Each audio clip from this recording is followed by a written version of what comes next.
Hi everyone, this is Dr. Avani Ratan, your faculty at Conceptual Psychology, and we bring to you the answer key of IHBAS M.Phil Clinical Psychology Entrance Exam 2025. Alright, starting with the first question. Erikson's first psychosocial stage is trust versus mistrust, autonomy versus shame, initiative versus guilt, or industry versus inferiority. So here the correct answer is trust versus mistrust. So Erik Erikson's first psychosocial stage occurs from birth to approx 18 months. So during this critical period, infants, they learn whether they can trust their caregivers to meet their basic needs. Alright, so consistently the responsive caregiving, it leads to the development of trust, while inconsistent or neglectful caregiving, it leads to mistrust that can affect all the future relationships.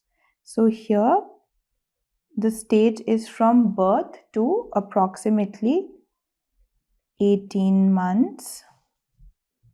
And here a consistent and responsive caregiving leads to the development of trust, whereas an inconsistent or neglectful caregiving leads to mistrust that will have an effect on all the future relationships.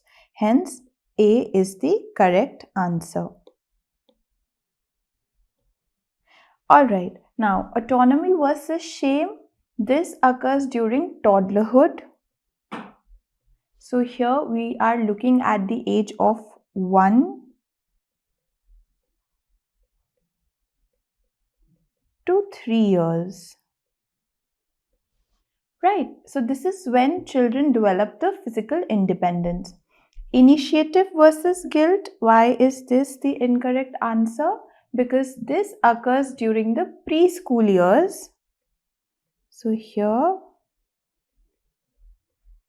we are looking at the preschool years, which is 3 to 5 years.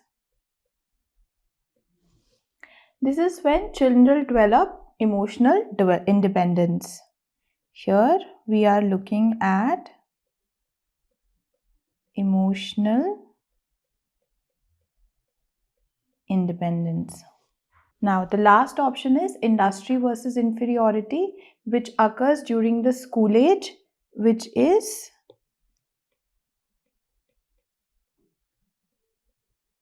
here we are looking at the school years, which is 5 to 12.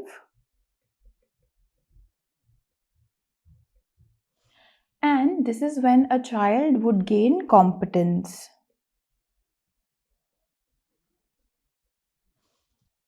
So the quality of the early caregiving, it establishes a foundation of trust that influences the attachment patterns and relationships throughout a person's life. Hence, A is the correct answer. Moving on. Piaget's pre-operational stage age range is birth to 2, 2 to 7, 7 to 11 or 12 plus. So Piaget's pre-operational stage, it spans through the ages 2 to 7 years, and during this period a child develops symbolic thinking and language. But the child still lacks logic and reasoning abilities. They display egocentrism, animism, and cannot yet perform mental operations like conservation. Alright, so the correct answer here is B, which is 2 to 7, right? So here the child would develop symbolic thinking,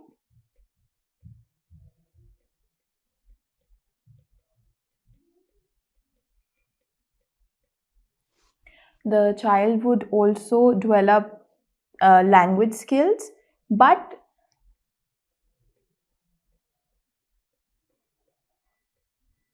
the child would lack logic reasoning abilities.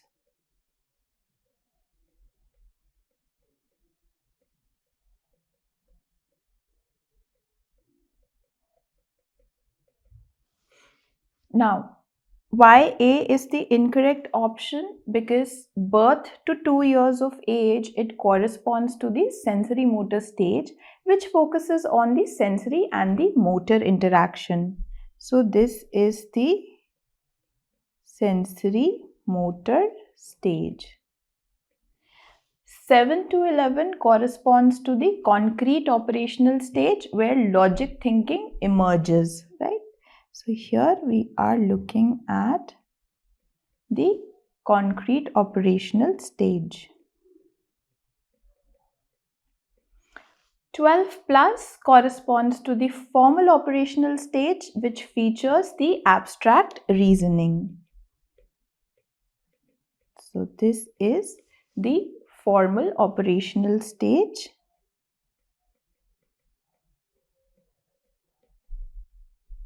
Which brings in the concept of abstract reasoning. Hence, B is the correct answer. Alright, next question. The term zone of proximal development, it was coined by A. Piaget, B. Vygotsky, C. Erikson, and D. Skinner.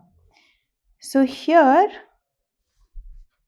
Lev Vygotsky, he introduced the zone of proximal development, which represented the difference between what a child can accomplish individually and what they can achieve with the guidance from a more skilled partner through a process called scaffolding. Right? So here,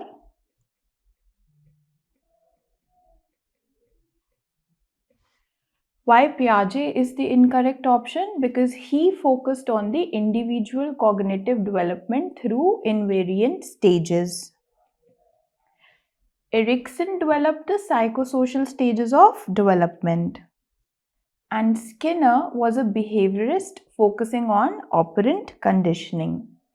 So, Vygotsky's zone of proximal development, it emphasizes that optimal learning occurs when instruction is targeted just beyond the current ability with appropriate scaffolding support. Hence, B is the correct answer. Moving on. Attachment theory was developed by A. Freud, B. Bowlby, C. Rogers, and D. Bandura. So, attachment theory was developed by Bowlby. So, John Bowlby developed attachment theory. He emphasized the biological imperative of the early emotional bonds between an infant and the caregiver, right? So, his work also demonstrated that attachment serves as the foundation for emotional development and the future relationship patterns throughout an individual's life. Freud, he developed the psychoanalytic theory focusing on the unconscious drives. Rogers developed the person-centered therapy and self-concept theory. Bandura developed social learning theory and observational learning concepts. So, Bowlby's attachment theory revolutionized understanding of the infant-caregiver bond as a primary determinant of emotional development and interpersonal relationships. Hence, Bowlby is the correct answer. Moving on. Strange situation experiment was done by Mary Ainsworth, Piaget, Harlow, or Erikson. So here, strange situation experiment was done by Mary Ainsworth. She developed the strange situation procedure to assess attachment styles in infants through a series of separations and reunions.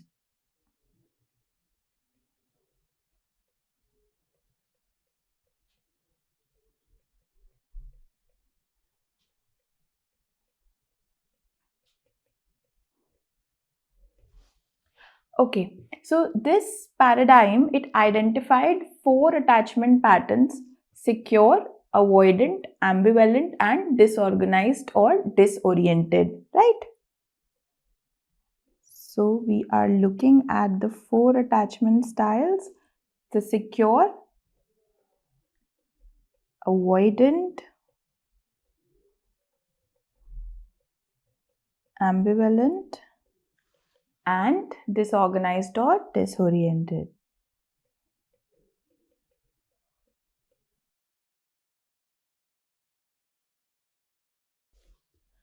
Now, Piaget, he studied cognitive developmental stages. Harlow conducted contact comfort experiments with rhesus monkeys. Erikson developed the psychosocial developmental theory. Hence, A is the correct answer. So, Ainsworth strange situation remains the gold standard for assessing attachment patterns that predict later social emotional development. Hence, A is the correct answer. I hope it's clear till now. The next question. Temperament is generally considered to be A. Learned behavior, B. Genetically based, C. Environmentally influenced, and D. A result of parenting. So, temperament refers to biologically based individual differences in emotional reactivity and self-regulation appearing early in life. Right? Research shows substantial genetic components with relative stability across development. So, here the correct answer is B, genetically based. Now, learned behavior underestimates the biological foundations. Environmentally influenced ignores the genetic contribution. A result of parenting, this oversimplifies the nature-nurture interaction. So while temperament is primarily genetically determined, its expression is modified through the environmental interactions in goodness of fit between the child and the caregiver temperaments. Hence, B is the correct answer. Now, which of the following is most appropriate for measuring the relationship between two continuous variables? A. Chi-square test, B. Independent t-test, C. Pearson correlation coefficient, and D. Mann-Whitney U-test. So here the correct answer is C, which is Pearson's correlation coefficient. Now, Pearson's correlation coefficient, denoted by R, measures linear relationship between two continuous variables ranging from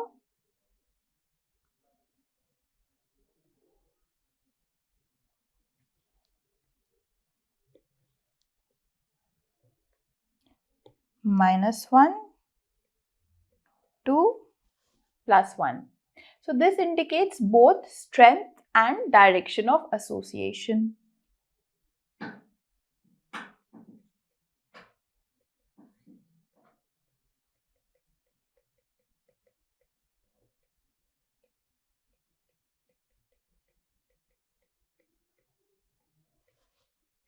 The chi-square test, it analyzes categorical variables.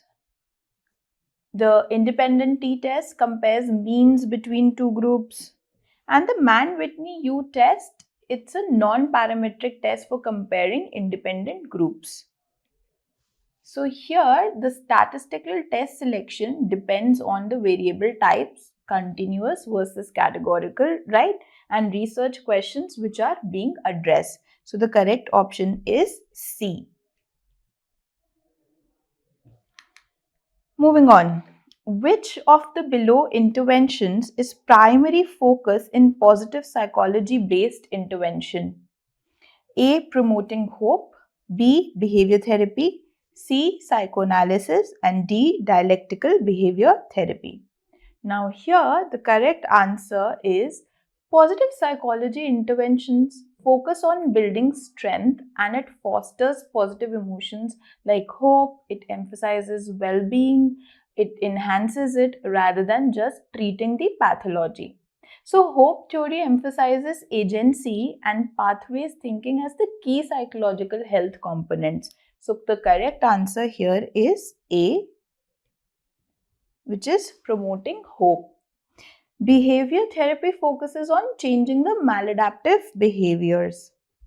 Psychoanalysis explores the unconscious conflicts. Dialectical behavior therapy combines CBT with mindfulness and distress tolerance. So, positive psychology represents a paradigm shift from the deficit based to strength based mental health approaches. So, always keep this in mind.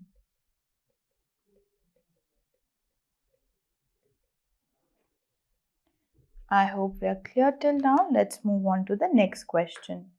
During the embryonic development, the nervous system begins forming at A. Zygote stage, B. Morula stage, C. Gastrula stage, and D. Blastocyte stage.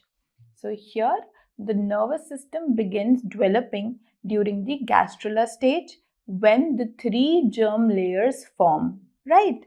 So the ectoderm gives rise to the neural plate. When this forms the neural tube, the precursor to the brain and the spinal cord. Okay, so this occurs around day 18 to 21 of embryonic development during gastrulation. So here the correct answer is C, gastrula stage. Now, a zygote stage is the single cell stage immediately after fertilization. So this is single cell stage. The morula stage is the solid ball of cells before blastocyte formation. So this is before the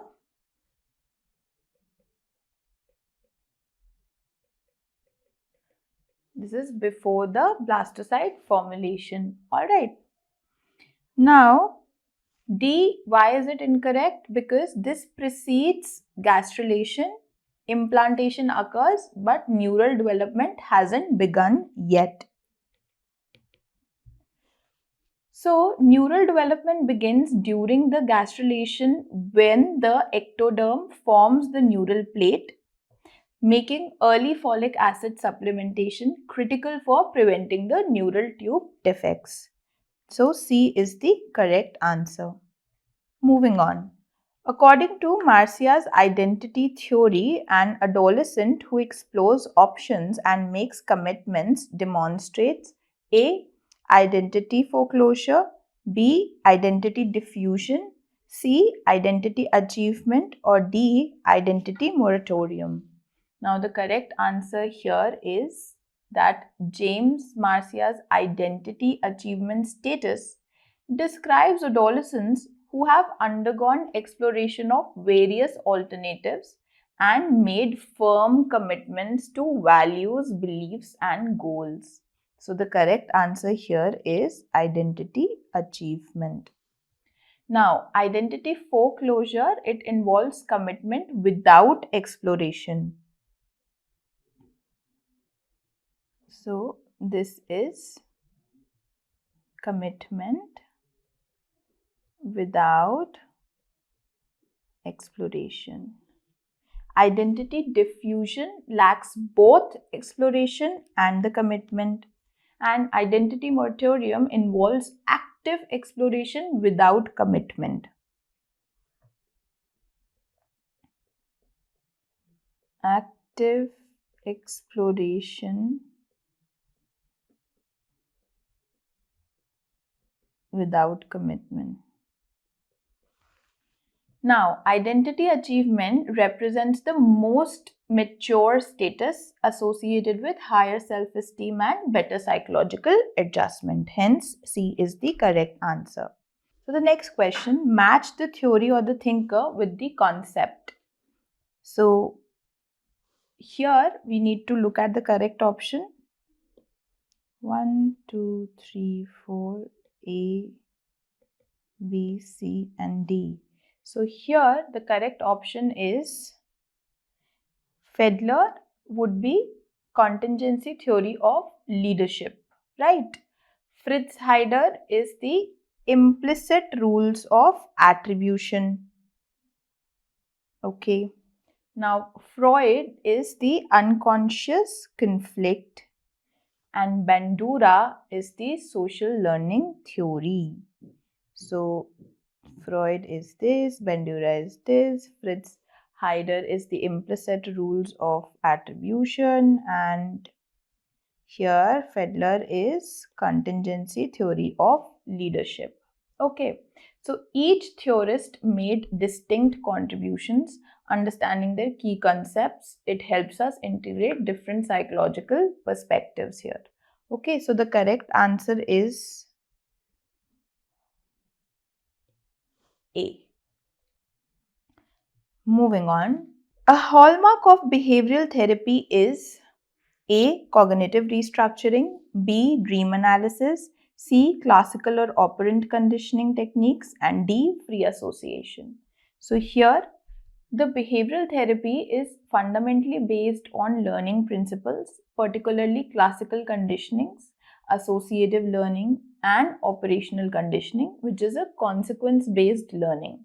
So, this forms the core of behavioral interventions. So, here the correct answer is classical or operant conditioning techniques. Cognitive restructuring is central to cognitive therapy. Dream analysis is a psychoanalytic technique. Free association is also psychoanalytic technique. So behavioral therapy focuses on changing maladaptive behaviors through learning principles without exploring the unconscious motives. Hence, C is the correct answer. Moving on. REBT was developed by A. Aaron Beck, B. Albert Ellis, C. Carl Rogers, and D. Adler. So here Albert Ellis, he developed rational emotive behavior therapy, REBT, which challenges the irrational beliefs and teaches clients to replace them with more rational, helpful thoughts using the ABC model. So here the correct answer is B. Albert Ellis. Now, Aaron Beck, he developed cognitive therapy. Carl Rogers developed person-centered therapy. Adler developed individual psychology, right? So REBT focuses on identifying and challenging the irrational beliefs that lead to emotional disturbances and the maladaptive behavior pattern. Hence, B is the correct answer. Now, the MMPI is primarily designed to assess A. Intelligence, B. Personality and psychopathology, C. Aptitude, and D. Interests. So here the MMPI is primarily designed to assess personality and psychopathology. So this is a comprehensive psychological assessment tool designed to measure personality traits and psychopathological patterns across multiple clinical scales, right? So here intelligence is measured by tests like Wechsler's. Aptitude is assessed by specialized aptitude tests. Interests are measured by vocational interest inventories. So, the MMPI remains one of the most widely used and researched personality assessments in clinical psychology. Hence, B is the correct answer. Moving on. Systematic desensitization was proposed by A. Volpe, B. Skinner, C. Pavlov, D. Beck. So, the correct answer is Joseph Volpe. So, Volpe developed systematic desensitization based on reciprocal inhibition principles, right? So, here we are looking at reciprocal inhibition principle. So, pairing relaxation with gradual exposure to feared stimuli to treat phobias was the idea behind it. Now, Skinner, he developed operant conditioning principles. Pavlov discovered classical conditioning. Beck developed cognitive therapy. So, systematic desensitization remains an effective evidence-based treatment for specific phobias and anxiety disorders. Hence, A is the correct answer. Next question. In exposure therapy, habituation refers to A. Reduction in anxiety through repeated encounter, B. Increasing fear over time, C. Avoiding feared stimuli, and D. Creating fear associations. So, habituation is the decrease in response to a stimulus after repeated presentations, right? Or exposing again and again and again. So, in exposure therapy, repeated exposure to feared stimuli, it leads to decreased anxiety response. All right. So, here the correct answer is A. Now, increasing fear over time, it contradicts habituation. Avoiding feared stimuli prevents habituation, might give temporary relief, not a permanent one. Creating fear associations describes conditioning, not habituation. So, habituation through controlled exposure is a core mechanism of change in exposure based therapies for anxiety disorder. All right. Now, systematic desensitization technique is based upon the idea A. Reciprocal inhibition, B. Law of effect, C. Habituation, and D. Adaptation to stress. So, the systematic desensitization is based on Wolpe's principle of reciprocal inhibition, where two incompatible responses, which is anxiety and relaxation, cannot occur at the same time, right? So here the correct answer is reciprocal inhibition. Anxiety and relaxation cannot occur simultaneously. Law of effect relates to operant conditioning. Habituation is a different learning process. Adaptation to stress is not the underlying principle that we are looking at. So, reciprocal inhibition allows anxiety reduction by pairing relaxation with gradual exposure to the feared stimuli. Hence, A is the correct answer. Moving on, the arcuate nucleus, a hypothalamic region, plays a key role in A.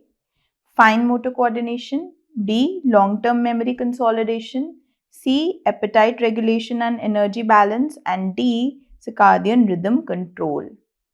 Now, the arcuate nucleus, it contains neurons that regulate feeding behavior and energy homeostasis through hormones like NPY, AGRP, POMC, and it responds to leptin and ghrelin signals. Okay, so the correct answer here is appetite regulation and energy balance. What you have to keep in mind is hormones like NPY, it also GRP and POMC. Okay, now it responds to leptin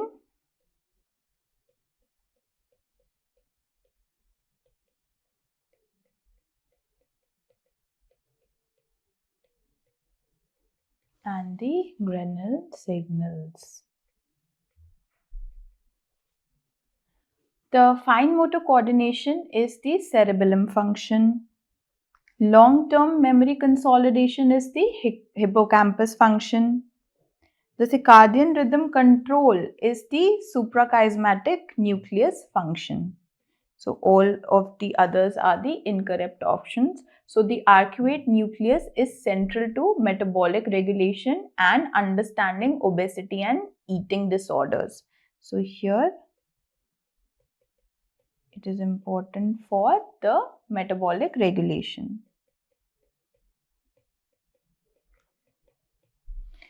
Now, moving on. Y-BOCS is a scale for A. Depression, B. Bipolar, C. Schizophrenia, and D. OCD.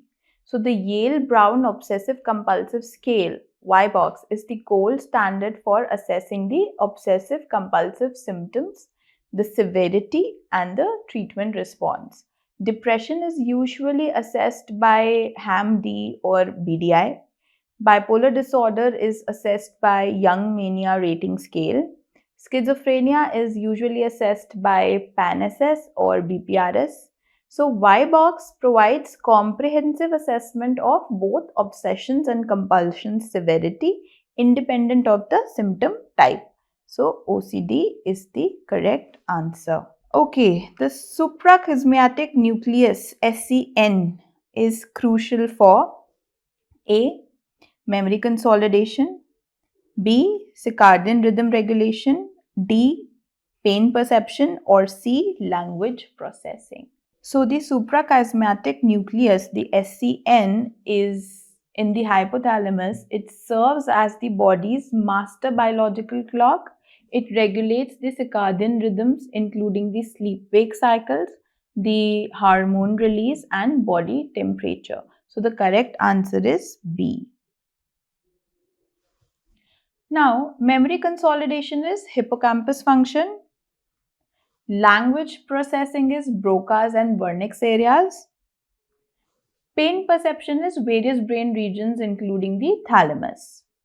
So the SCN, it synchronizes the internal biological rhythms with external light and dark cycles, which is crucial for your sleep disorder understanding. Which therapy focuses on empty chair technique? A. CBT, B. Gestalt, C. Psychoanalysis, D. DBT. So the correct answer here is Gestalt therapy. So the empty chair technique is a hallmark of Gestalt therapy where clients engage in dialogue with an imagined person or part of themselves to resolve the unfinished business. CBT uses cognitive restructuring and behavioral techniques. Psychoanalysis uses free association and dream analysis. DBT uses mindfulness and distress tolerance skills. So, Gestalt therapy emphasizes awareness, personal responsibility, and integration of all aspects of experience in the here and now. So, Gestalt therapy is the correct answer. Now, according to social identity theory, prejudice arises primarily due to A.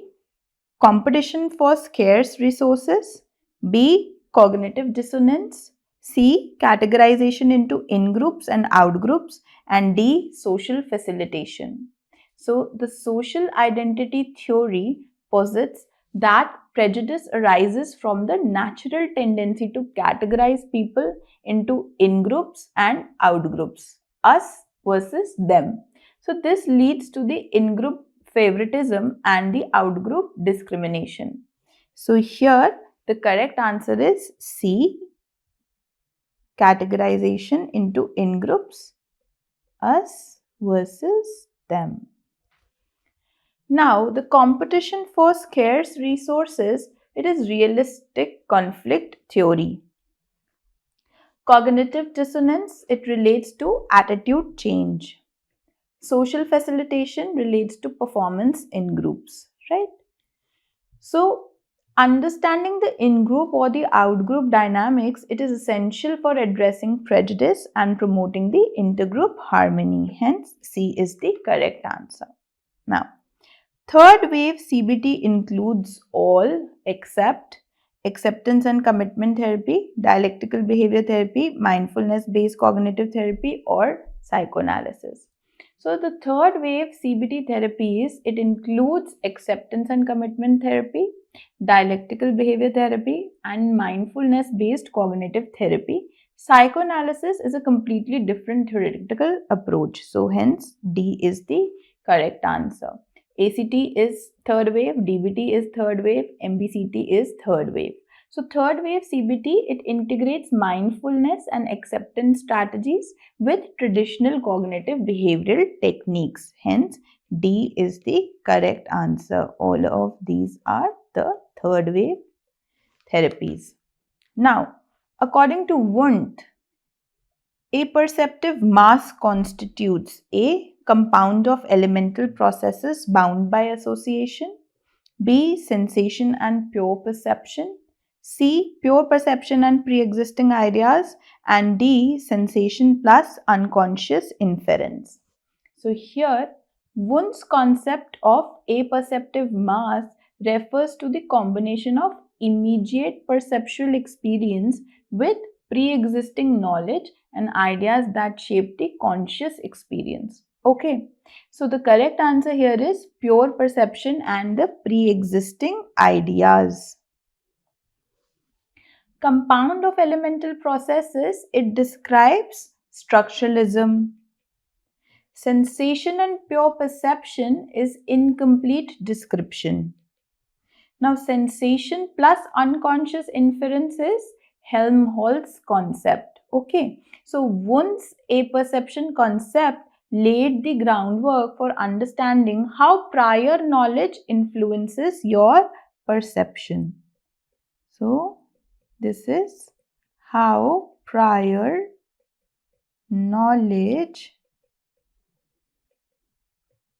influences the perception. So, C is the correct answer. Now, social readjustment rating scale of Holmes and Rahe focuses upon A. Life events, B. Physiological reactions, C. Cognitive changes, and D. Daily hassles. So, the Holmes-Rahe social readjustment rating scale measures stress by assigning values to major life events, both the positive and negative, that requires adaptation. So, the correct answer is life events. Now, the physiological reactions, these are measured by other assessments. Cognitive changes, they are not the focus of this particular scale. Daily hassles, it's measured by different scales. So the major life events, even the positive ones, can be significant stressors requiring the psychological adaptations. So A is the correct answer. Now, from the perspective of learning theory, compulsive acts related to OCD are explained as patterns of performance, conditioning, escape, or involuntary behavior. So in OCD, the compulsive behaviors function as the escape responses that temporarily reduces anxiety, which is caused by obsessive thoughts, and negatively it reinforces the compulsive behavior. So the correct answer is escape. So performance doesn't explain the function. Conditioning is too general of a word to describe this, and involuntary behaviors, compulsions are voluntary but they feel as if they are necessary. Now, understanding the compulsions as negatively reinforced escape behaviors guides the exposure and response prevention treatment. So, C is the correct answer. Now, in the ABCDE model of cognitive behavior therapy, RET, D refers to now drama, desensitization, discuss, or disputing. So in Ellis's REBT model, D stands for disputing irrational belief. So the D refers to disputing irrational beliefs. So drama is not part of the model. Desensitization is a different therapeutic technique. Discuss is, I don't know, probably an incorrect terminology over here. So disputing irrational beliefs is the core therapeutic intervention in REBT for changing emotional and behavioral consequences. Hence, D is the correct answer. Now, the match bands phenomenon is best explained by the rod-cone dichotomy in the fovea, opponent process theory of color vision, lateral inhibition in the retina, or temporal submission in photoreceptors. So here the correct answer is lateral inhibition in the retina. So the match bands are illusory light and dark bands seen at the boundaries between different luminance regions. This is caused by the lateral inhibition in retinal ganglion cells which enhances the edge detection. Okay, so here C is the correct option. The rod-cone dichotomy relates to the photoreceptor types. It's not the correct answer. Opponent process theory explains color vision. And the temporal summation, it relates to the time-based processing. So lateral inhibition demonstrates how neural processing enhances the contrast perception at edges.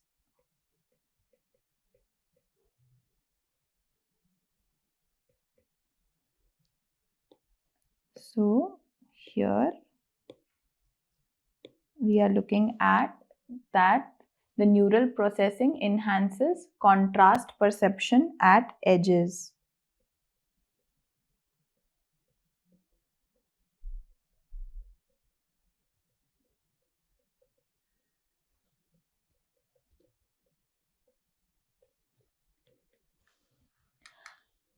So C is the correct answer. Moving on. A teacher watches two students interact for less than a minute and correctly infers who is the class leader. This example best illustrates social facilitation, self-fulfilling prophecy, thin slicing, or fundamental attribution error.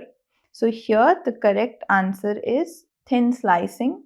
So thin slicing refers to the ability to make accurate judgments about people or situation based on very brief observations, often just seconds of behavior. Okay, so social facilitation, it relates to the performance and presence of others. Self-fulfilling prophecy involves expectations affecting the outcomes. Fundamental attribution error involves overemphasizing personality.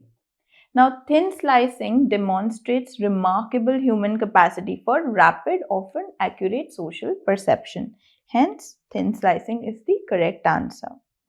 Now, receiver operant characteristics in communication studies refer to physiological thresholds of auditory perception, reinforcement controlling message recall, cognitive biases in message interpretation, or factors in the audience influencing persuasion. Now, this was a tricky question. This needs further clarification as well. So, in the exam answer sheet, the answer key, the answer is the physiological thresholds of auditory perception, which relates to sensation. And option B is reinforcement controlling message recall, which is an operant conditioning concept. Cognitive biases in message interpretation usually is a generalized way of interpreting the answer over here. And the factors in the audience influencing persuasion, where the receiver characteristics are audience factors, maybe their age, their education, personality, prior attitudes, that influence how persuasive messages are processed and accepted. So according to the answer key, the answer is A, but there are still a lot of viewpoints that are floating across with respect to the correct answer. Moving on. Deja intendu refers to illusion of having seen something before, memory of past events with clarity, illusion of having heard something previously, and repetitive involuntary speech. So here, deja intendu is the auditory equivalent of deja vu, right? A false feeling of familiarity with something heard, as if one has heard it before. So here, the correct answer is illusion of having heard something previously. Now, why A is incorrect? Because this describes deja vu. B, it is memory of past events with clarity. It's not an illusion. And D, repetitive involuntary speech describes palilalia. Now, The deja phenomena represents interesting glitches in memory and the recognition systems. Hence, C is the correct answer. Alright, moving on. Double bind theory was proposed as explanation for autism, schizophrenia, PTSD, or bipolar disorder. So here the correct option is B, schizophrenia.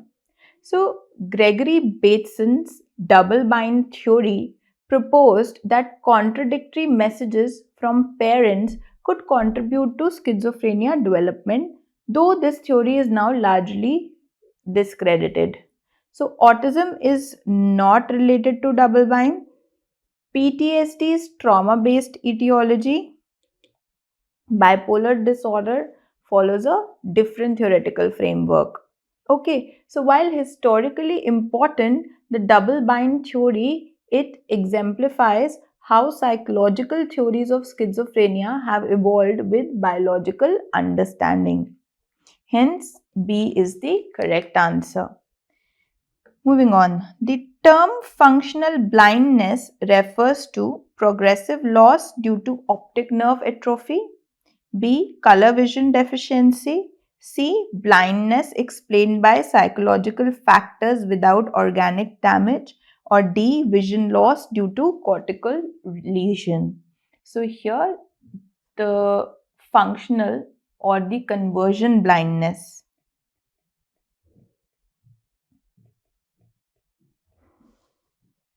It is vision loss without identifiable organic pathology. It is attributed to psychological factors and classified as conversion disorder. So here the blindness is explained by psychological factors without organic damage. So C is the correct answer. Progressive loss from optic nerve atrophy, it is an organic cause. Color vision deficiency is specific visual deficit. Vision loss due to cortical lesion is organic brain damage. So functional neurological symptoms, they demonstrate the mind-body interaction in conversion disorders. So here we are looking at mind-body interaction. Okay, Gestalt psychology emphasizes A. Reinforcement and punishment, B. Neurotransmitter balance, C. Cognitive distortions, and D. The whole is greater than the sum of its parts. So the correct answer is D. The whole is greater than the sum of its parts. So Gestalt psychology's fundamental principle is that the perception and experiences are holistic. The whole has properties that cannot be understood by analyzing the parts in isolation, right? So D is the correct answer. Reinforcement and punishment, behaviorist concepts. Neurotransmitter balance, biological approach. Cognitive distortions are cognitive therapy focused, right? So, Gestalt principles explain how we organize the perceptual information into meaningful wholes. I hope it's clear till now. We'll be moving on to the next question, which is according to Piaget, object permanence develops during A. Sensory motor stage, B. Pre-operational stage, C. Concrete operational, and D. Formal operational stage. So, object permanence, the understanding that objects continue to exist when not perceived, it develops during the sensory motor stage, which is from birth to 2 years, marking a crucial cognitive milestone. So here A is the correct answer. Birth to 2 years. Pre-operational stage is symbolic thinking. So here we are looking at symbolic thinking. Concrete operational is logical thinking about concrete events.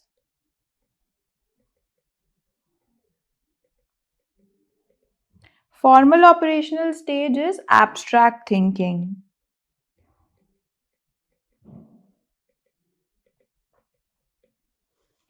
So object permanence development enables symbolic thought and language acquisition.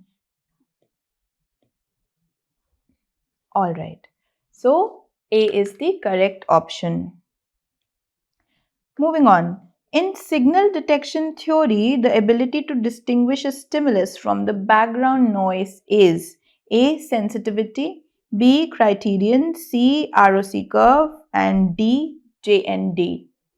So, the sensitivity, it measures the ability to discriminate the signal from the noise independent of the response bias, which is fundamental to signal detection theory.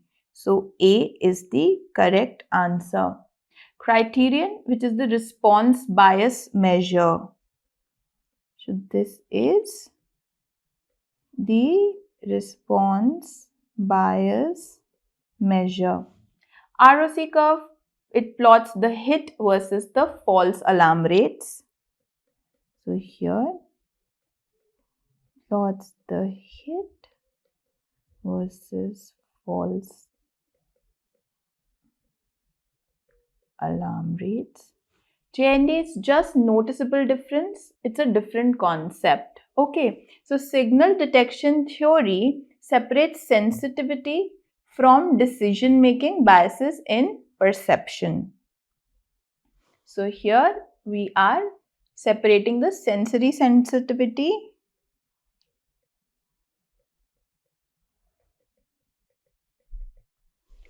from the decision-making biases in perception.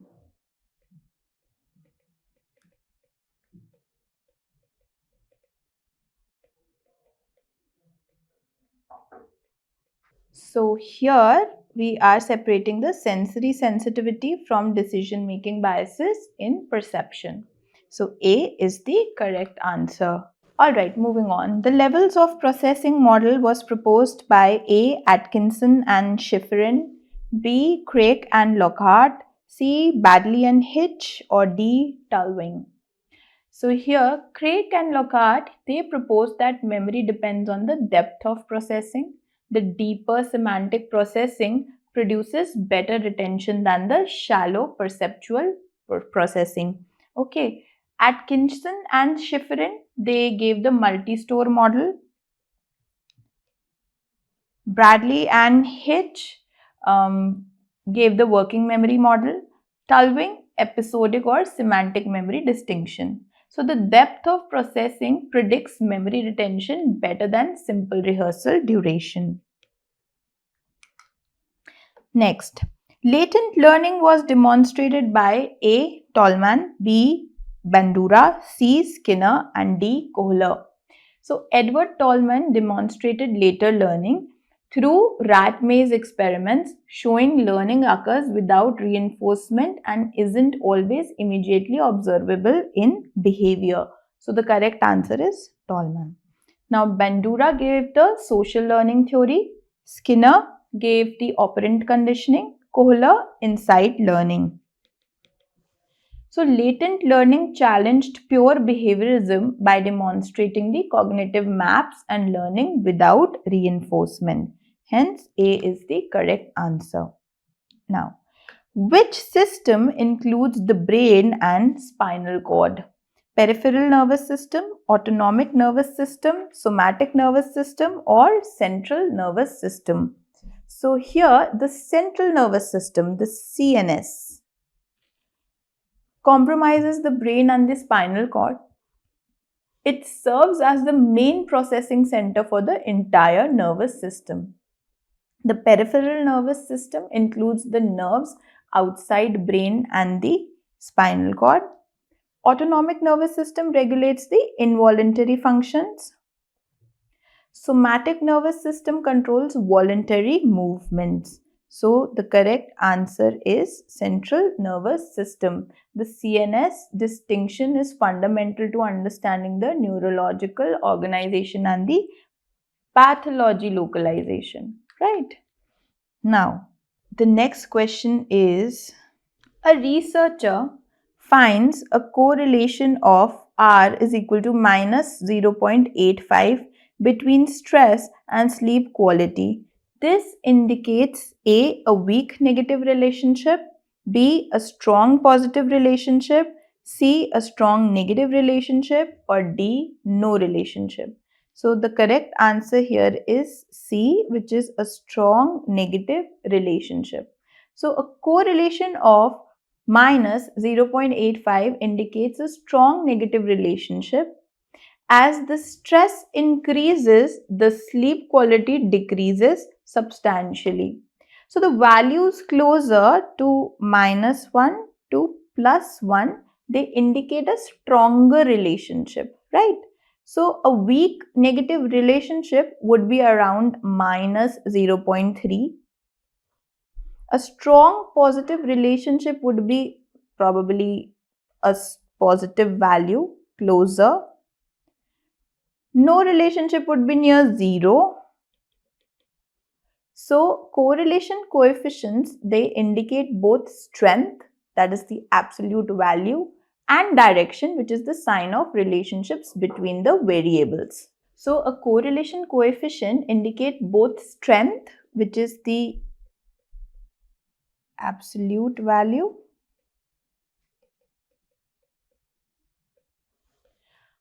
and the sign or the direction of the relationship between variables. So here we are also looking at the direction between the variables. Alright, moving on. Which gland is considered the master gland of the endocrine system? A. Adrenal gland, B. Pineal gland, C. Pituitary gland, and D. Thyroid gland. So the pituitary gland is called the master gland.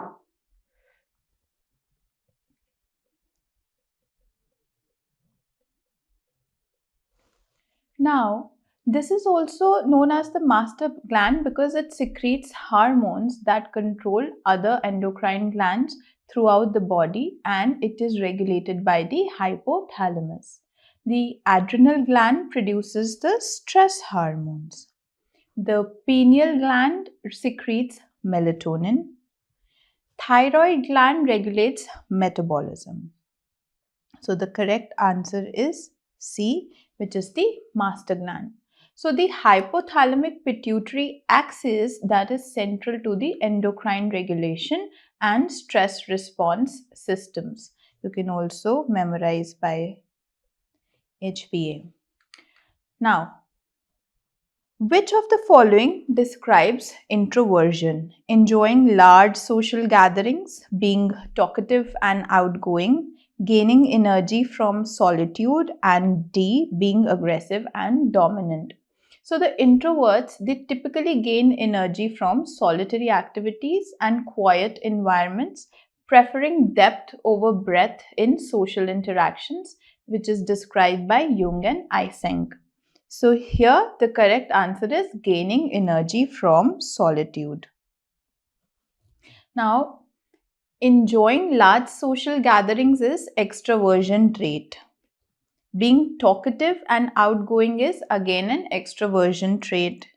Being aggressive and dominant is unrelated to introversion. So the introversion extroversion represents the energy orientation, not social skills or preferences. So here the correct answer is C. An adolescent struggling with role confusion in Erikson's psychosocial stage is of intimacy versus isolation, identity versus role confusion, industry versus inferiority, or generativity versus stagnation.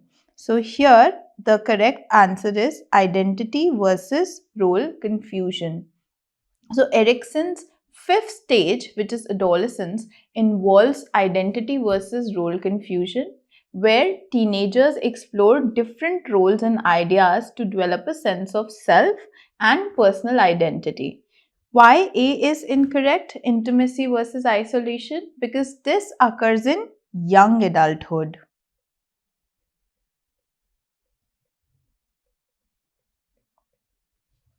Industry versus inferiority occurs in school age. Generativity versus stagnation. This occurs in middle adulthood.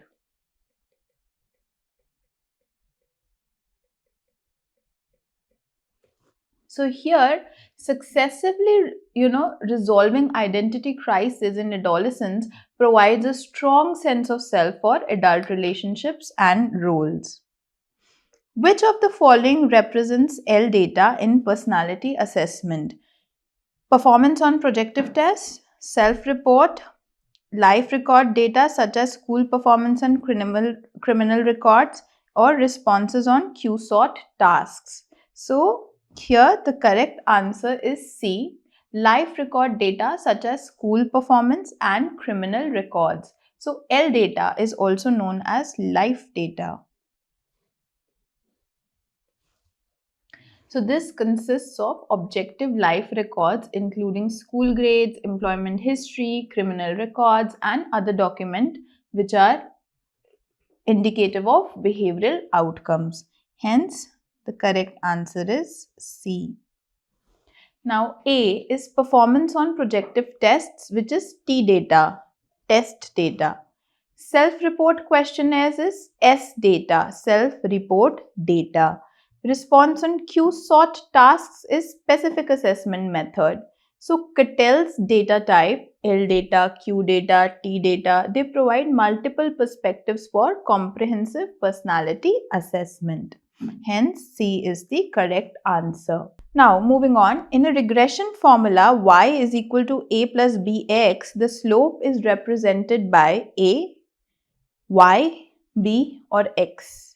So, the correct answer here is C, which is b. So, in linear regression, b represents the slope coefficient, right? So, this b represents the slope coefficient. This indicates the change in y for each unit change in x.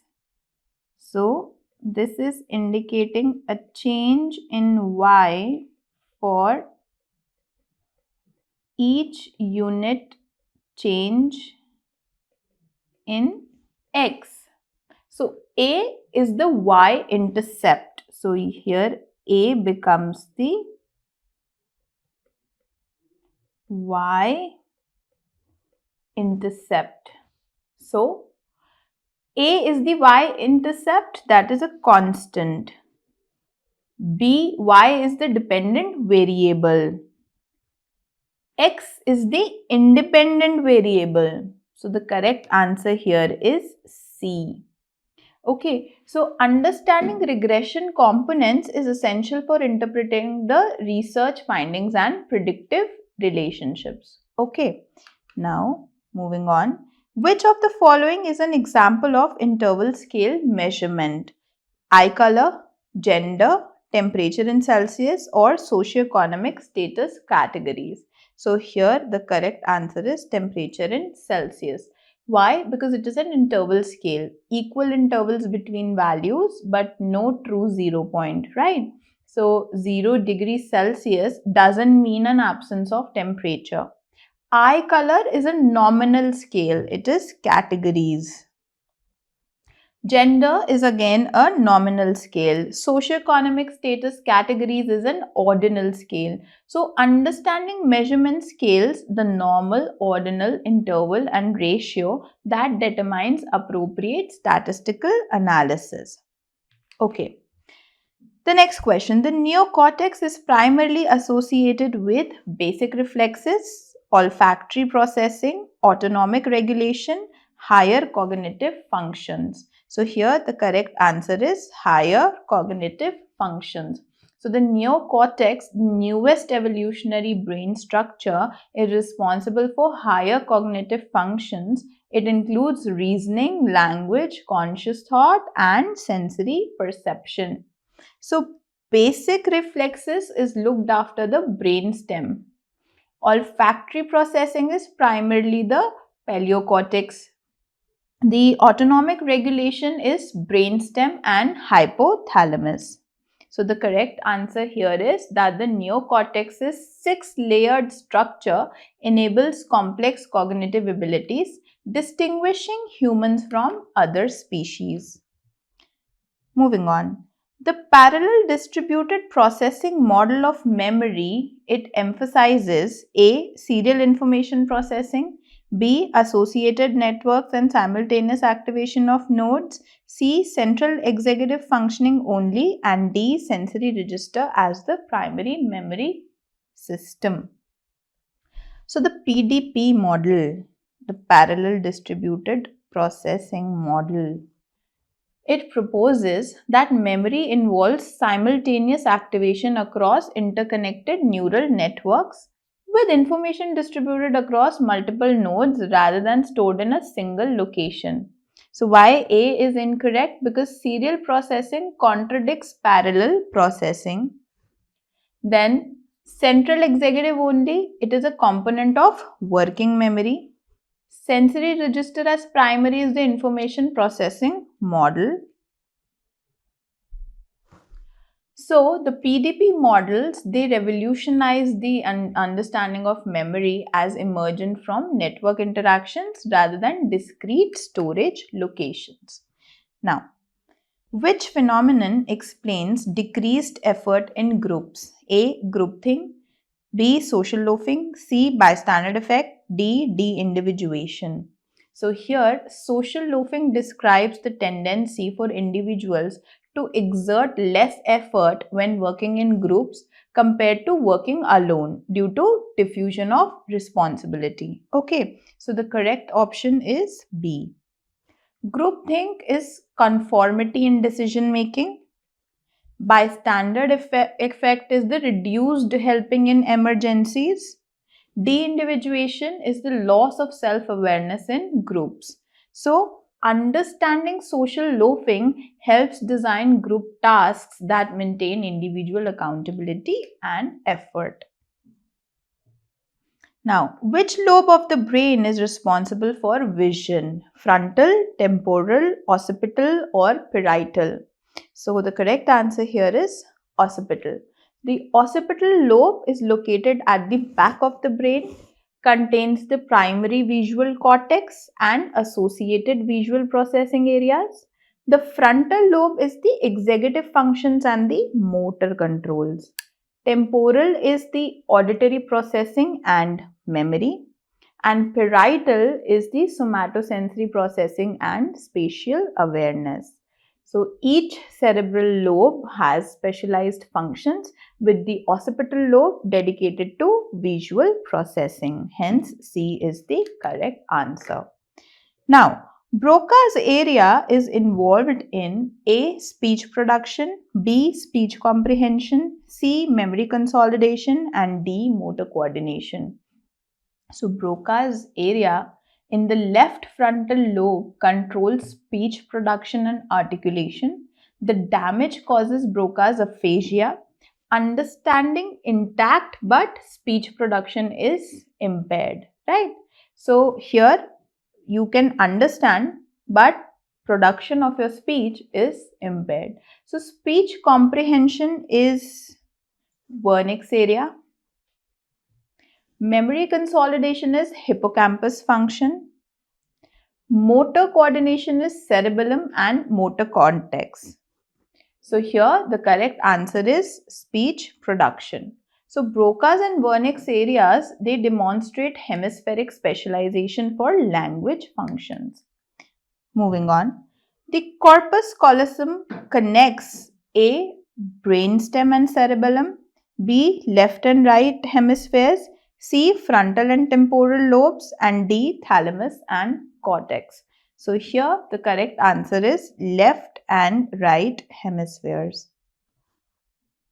The corpus callosum is the largest white matter structure connecting the left and the right cerebellum hemispheres, which enables an interhemispheric communication. Okay, so the brainstem and cerebellum, these are cerebellar organs. The frontal and temporal lobes, they are again the incorrect option. The thalamus and cortex, so these are also not the connectors. So the corpus callosum, it enables integrated brain function. Its absence or damage causes disconnection or other kinds of disconnection syndromes. Okay, now moving on. Which version of the DSM is currently in use as of 2025? So the correct answer is B. However, I think there is a typing mistake over here in the examination because the DSM-5 using Arabic numerals, not Roman numerals. So here we write it as DSM-5. So this has been in use since 2013. So the DSM-5 TR text revision was released in March 2022 and is the correct version as of 2025. So the change from the Roman to Arabic numerals was deliberate to allow for the incremental updates. So the first option is incorrect because DSM-4 was replaced in 2013. DSM-3 was used from 1980 to 1987. DSM-6 does not yet exist. So DSM-5 represents significant changes including the dimensional approaches, removal of the multi-axial system and the shift from Roman to Arabic numerals for easier updates. Now, which of the following is most likely to reduce prejudice? Segregation, minimal contact, competition, intergroup contact, and cooperation. So the correct answer here is intergroup contact and cooperation. So Alport's contact hypothesis shows that intergroup contact under conditions of equal status, common goals, and cooperation effectively reduces prejudice. Okay. Segregation would always increase prejudice. Minimal contact is insufficient for attitude change. Competition increases intergroup conflict. So, meaningful intergroup contact with cooperation on shared goals is the most effective prejudice reduction strategy. Now, the ability to adjust to new experience by changing one's ways of thinking is called assimilation, conservation, accommodation, or habituation. So here the correct answer is accommodation.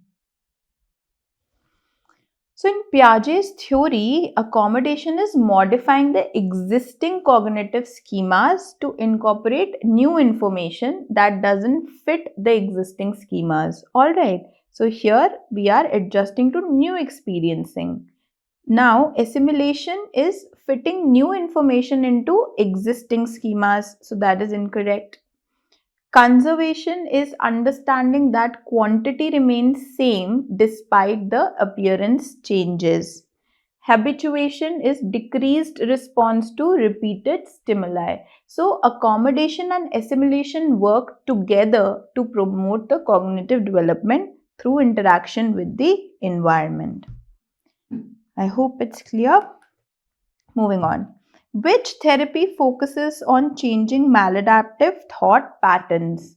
A. Humanistic, B. Cognitive behavioral, C. Psychoanalysis, D. Play therapy. So here the correct answer is CBT. CBT focuses on identifying and changing the maladaptive thought patterns and beliefs that contribute to the emotional distress and problematic behaviors. Humanistic therapy focuses on self-actualization. Psychoanalysis, it explores the unconscious conflicts. Play therapy uses play for expression amongst children. So CBT's focus on thought behavior connections, it makes it highly effective for depression, anxiety and even other disorders. Hence B is the correct answer. Now, the Crespi effect in learning experiments refers to loss of previously learned behavior due to retroactive inhibition, increase in motivation when the magnitude of reinforcement increases, decrease in response strength after extinction training, or sudden improvement in performance due to insight.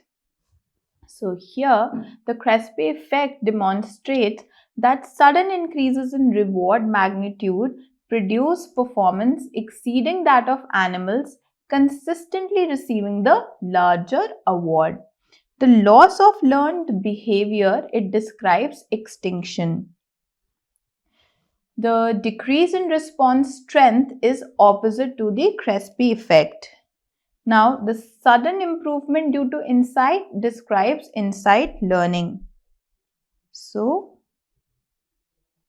B is the correct answer. The Crespi effect demonstrates that reinforcement history affects the current motivation and performance. Now, physiognomy, an early approach to personality study, was based on brain localization of functions, dreams and unconscious motives, handwriting style analysis, or facial features as indicators of character. So, physiognomy attempted to assess personality and character based on the facial features and expression. Now, it is considered a pseudoscience. So, A, brain localization of functions is phrenology. B, dreams and unconscious motives is psychoanalysis. Handwriting style analysis is graphology. So, physiognomy, it represents the historical attempts at personality assessment. Now it is replaced by empirically validated method. So, hence, facial features are indicators of character. The portion size effect, it refers to eating less when food is divided, preference for high calorie food, eating more when served larger portions, or reducing consumption when others eat less. So here the correct answer is eating more when served larger portions. So the portion size effect is the tendency to consume more food when presented with larger portions regardless of hunger. So eating less when divided is the opposite of portion size effect. Preference for high calorie food is another different phenomenon. Reducing consumption when others eat less is a social modeling effect. So, understanding portion size effect is crucial for addressing obesity and promoting healthy eating behaviors. ANOVA is used when two means are compared, more than two means are compared, variances are unequal, and correlation is tested. So here the correct answer is B, more than two means are compared. So analysis of variance, which is ANOVA, it tests differences amongst three or more group means simultaneously, avoids multiple t-test problems. So two means are compared, use a t-test. Variances are unequal, it requires adjustment but not defining feature. Correlation is tested, use correlation analysis. So, ANOVA prevents the inflation of type 1 error that occurs from multiple t-tests, right? So, it prevents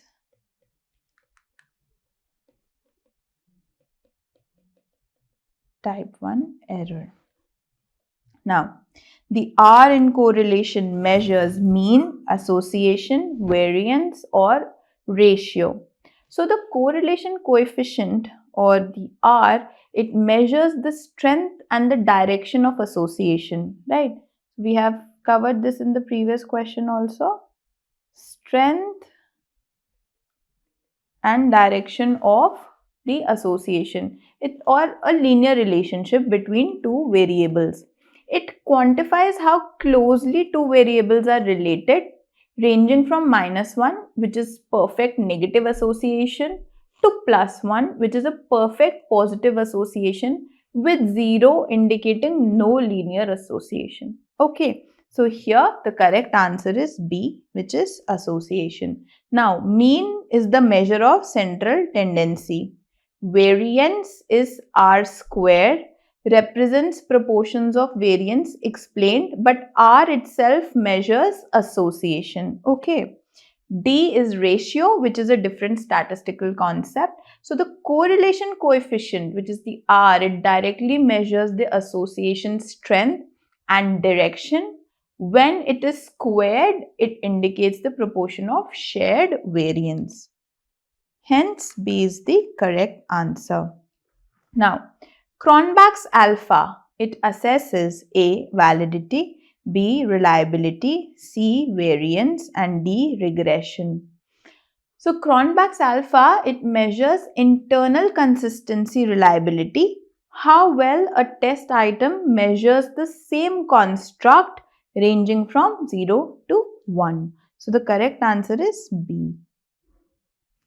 Now, validity is whether the test measures what it claims or purports to measure. Variance is measures of the entire spread. Regression is predictive relationship. So, Cronbach's alpha, it is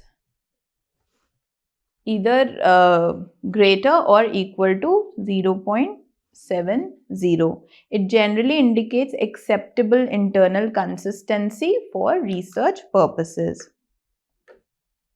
Now, the chi-square test is primarily used for parametric data, non-parametric categorical data, ratio data, or interval data. So here the correct answer is non-parametric categorical data. Chi-square tests, it analyzes the relationships between categorical variables, testing whether observed frequencies differ from the expected frequency. So the parametric data, it requires interval or ratio data. The ratio data uses parametric tests. Interval data uses parametric tests. So chi-square is the appropriate test for analyzing the contingency tables and categorical association. Hence, B is the correct answer. Multicollinearity occurs when A. Predictors are highly correlated, B. Dependent variable is categorical, C. Variances are equal, or D. Assumptions are violated. So here the correct answer is multicollinearity occurs when independent variables in regression are highly correlated, making it difficult to determine the individual predictor effect. So the correct answer is A. Now, dependent variables is categorical. This requires different analysis. Variances are equal. This is homozygosity assumption, and assumptions are violated. This is an incorrect option. So, multicollinearity inflates the standard errors and makes regression coefficients unstable and difficult to interpret. Hence, A is the correct answer. Now, what is the focus of Kohlberg's pre-conventional level of moral development? A. Social contract. B. Avoiding punishment and gaining rewards. C. Obeying laws. And D. Ethical principles. So, pre-conventional morality, which is stage 1 to 2 years of age, is characterized by self-interest, right? Avoiding punishment and seeking rewards, which is typical of children. So, the correct answer here is avoiding punishment and gaining rewards.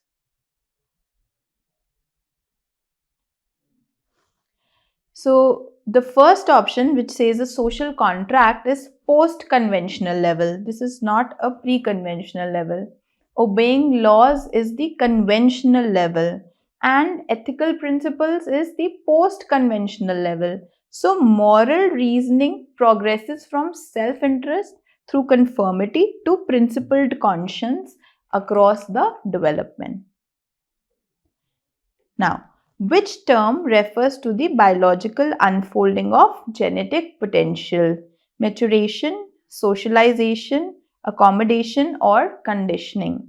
So, maturation, it refers to the biological growth processes that unfold naturally according to the genetic programming. It is independent of experience or learning, right? So, this is more or less the biological growth process. Now, learning social norms is socialization. Accommodation is the cognitive adjustment process. Conditioning is learned associations. So the correct answer is A. Maturation, it also provides the biological foundation upon which learning and experience build the development. Now, moving on. A general goal of humanistic experiential psychotherapy is A. Promote fluid and integrative self-organization, to understand and resolve deep-seated psychological conflicts, to change maladaptive behaviors, and to develop interpersonal skills. So, humanistic experiential therapists, they aim to facilitate personal growth, self-awareness, and integration of all aspects of experience into a coherent self. So, the correct answer is promoting fluid and integrative self-organization. Now, resolving deep psychological conflicts is psychodynamic goal. Changing maladaptive behaviors is behavior therapy goal.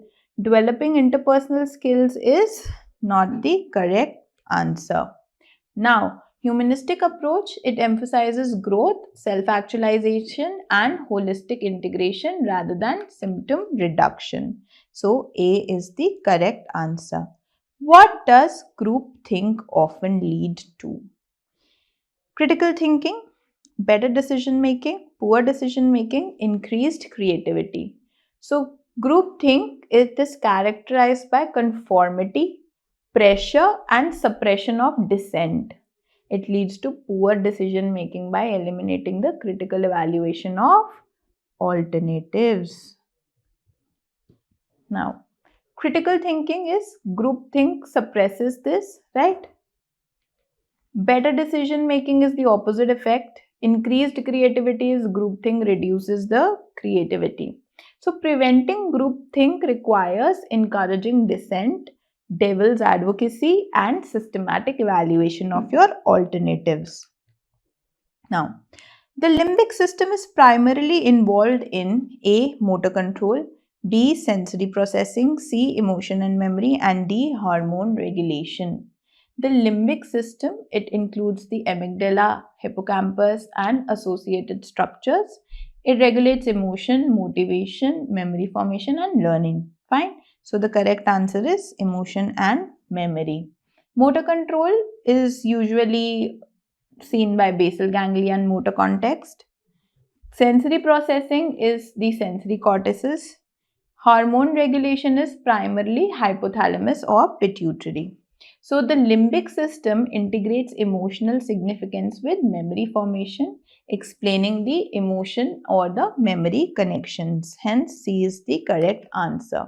Now, Michel's critique of personality traits mainly emphasized that situational factors often override traits in determining behavior. Personality is entirely biologically based. Traits are more important than situations in predicting behavior. Traits cannot be measured reliably.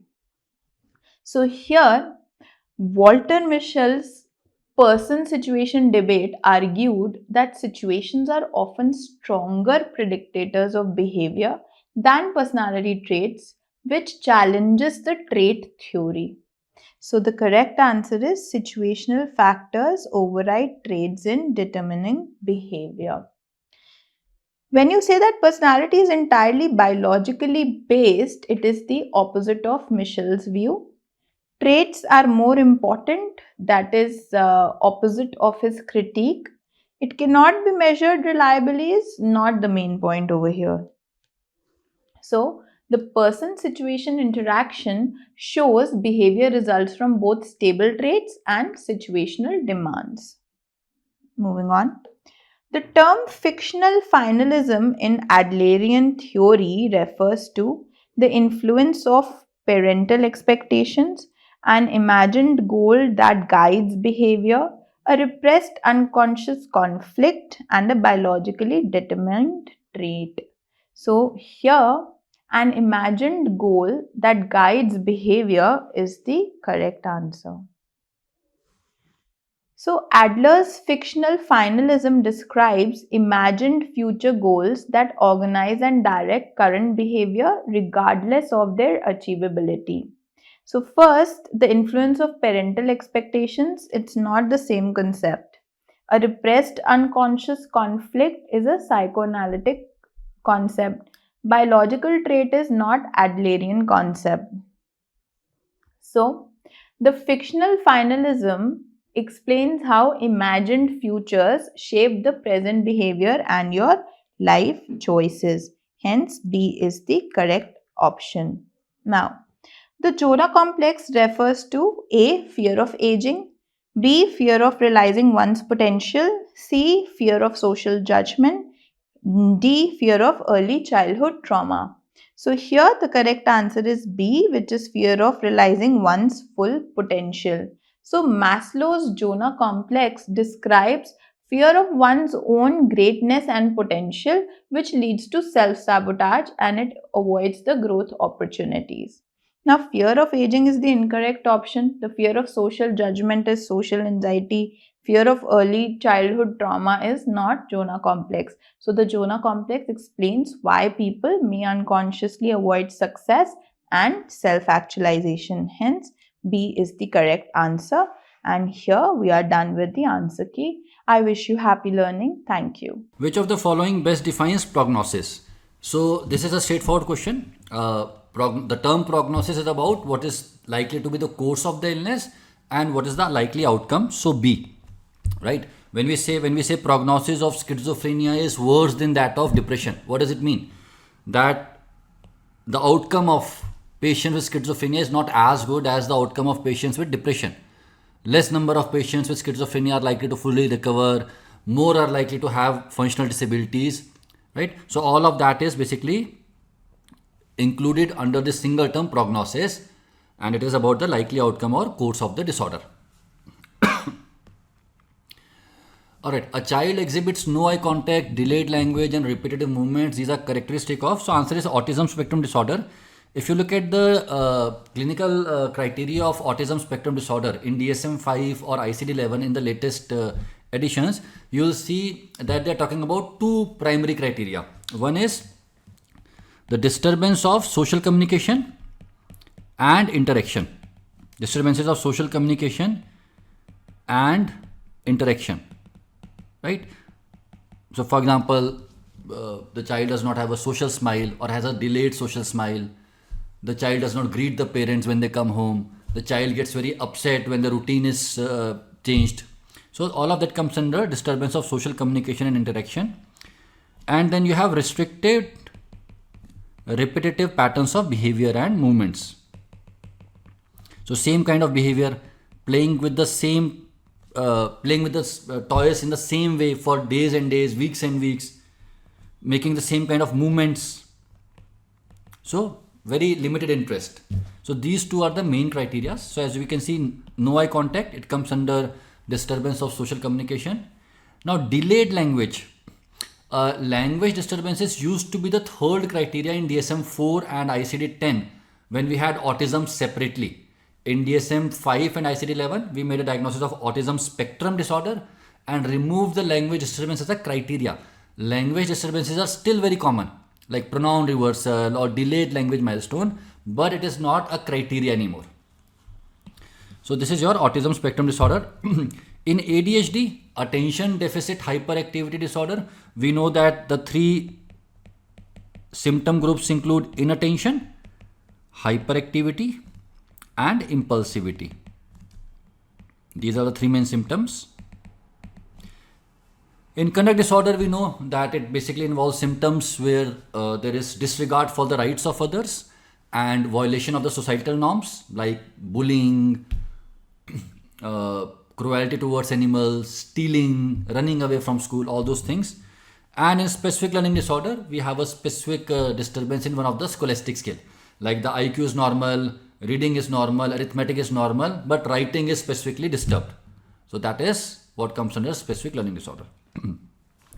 Masters and Johnson's sexual response cycle. So Masters and Johnson's sexual response cycle has got 4 components. It starts with excitement, sexual excitement. In this phase of sexual excitement, in males there is penile erection of penis, and in females there is vaginal lubrication. Apart from other physiological changes, we have erection of penis and lubrication of vagina. The last part of excitement phase is called as plechu. It is said that when the excitement peaks, that phase can be called as the plechu phase. Then there is orgasm, which involves ejaculation in males. Female ejaculation does not happen always, so it's easier to define in males, ejaculation in males, along with that feeling of pleasure. And finally resolution, when the body comes back to the resting state. In all these phases, the heart rate is increased, respiratory rate is increased, BP goes up, and all those things come down at the base level in resolution. So this is the Masters and Johnson's cycle. Kaplan model does not talk about all these stages. It talks about the desire stage, DEO, followed by excitement, and then the orgasm. This is the Kaplan's model of sexual response cycle, right? Desire, orgasm, and desire, excitement, and orgasm. So a structured interview used in clinical psychology is SCID. The full form of SCID is structured clinical interview for DSM. Now we have for DSM-5. Now actually it's a semi-structured interview. What is the difference between fully structured interview and semi-structured interview?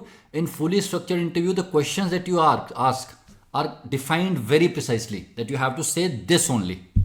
In semi-structured interview, you do define some core questions, but the interviewer has the option of elaborating on those questions or asking some follow-up questions. So for semi-structured interview, of course the results are better because professionals are taking it, and it is more flexible.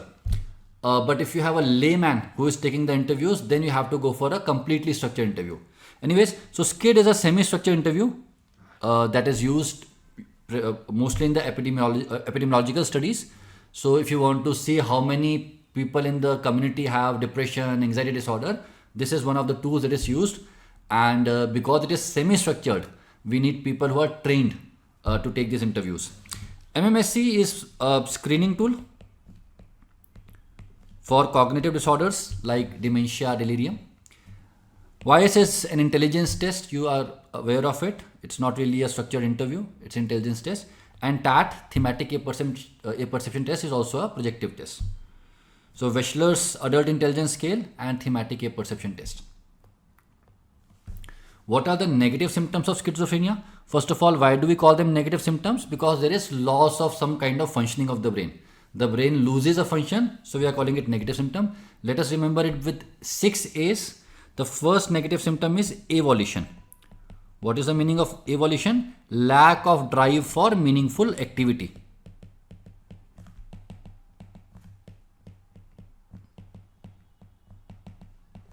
The person does not indulge in any kind of meaningful work, does not go to college, does not study, does not go for job.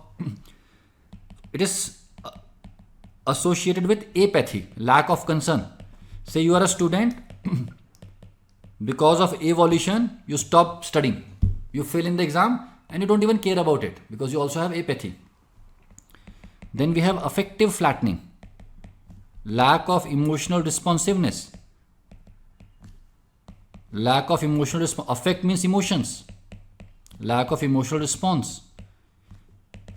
In patients where we suspect affective flattening, we sometimes ask the family members, if something good happens at home, like there is Diwali, there is Eid, there is Christmas, there is a marriage, does he look happy? And if something bad happens, somebody becomes sick, there is a death, does he look sad?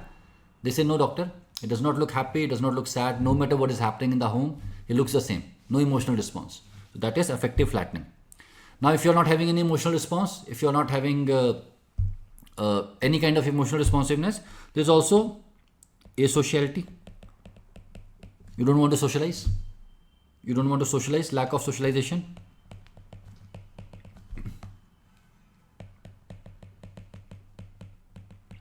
Then we have anhedonia, lack of pleasure in previously pleasurable activities. Things that used to make the patient happy in the past no longer make him happy. And the last one is eulogia, decreased verbal communication. So these are the 6 negative symptoms. Evolution, apathy, anhedonia, asociality, affective flattening, alogia. Also remember, negative symptoms are associated with a poor prognosis. This question also comes in the exams. Our medications do not work as well for negative symptoms. So, poor prognosis, poor response to medical treatment, and even long-term functional deficits are also correlated with the negative symptoms. The long-term functional outcomes are also correlated with the negative symptoms. So, flat affect is a negative symptom. Delusion and hallucinations are psychotic symptoms. And disorganized speech is a disorganization symptom. Now this question is slightly controversial. The IHBAS answer key says that the answer is B. But if you look at the options, none of them are really correct. Which of the following best distinguishes psychotic disorders from mood disorders with psychotic feature? This is a very old question. This is a very old problem that we face even clinically. Say we have to differentiate between schizoaffective disorder from bipolar disorder with psychotic symptom.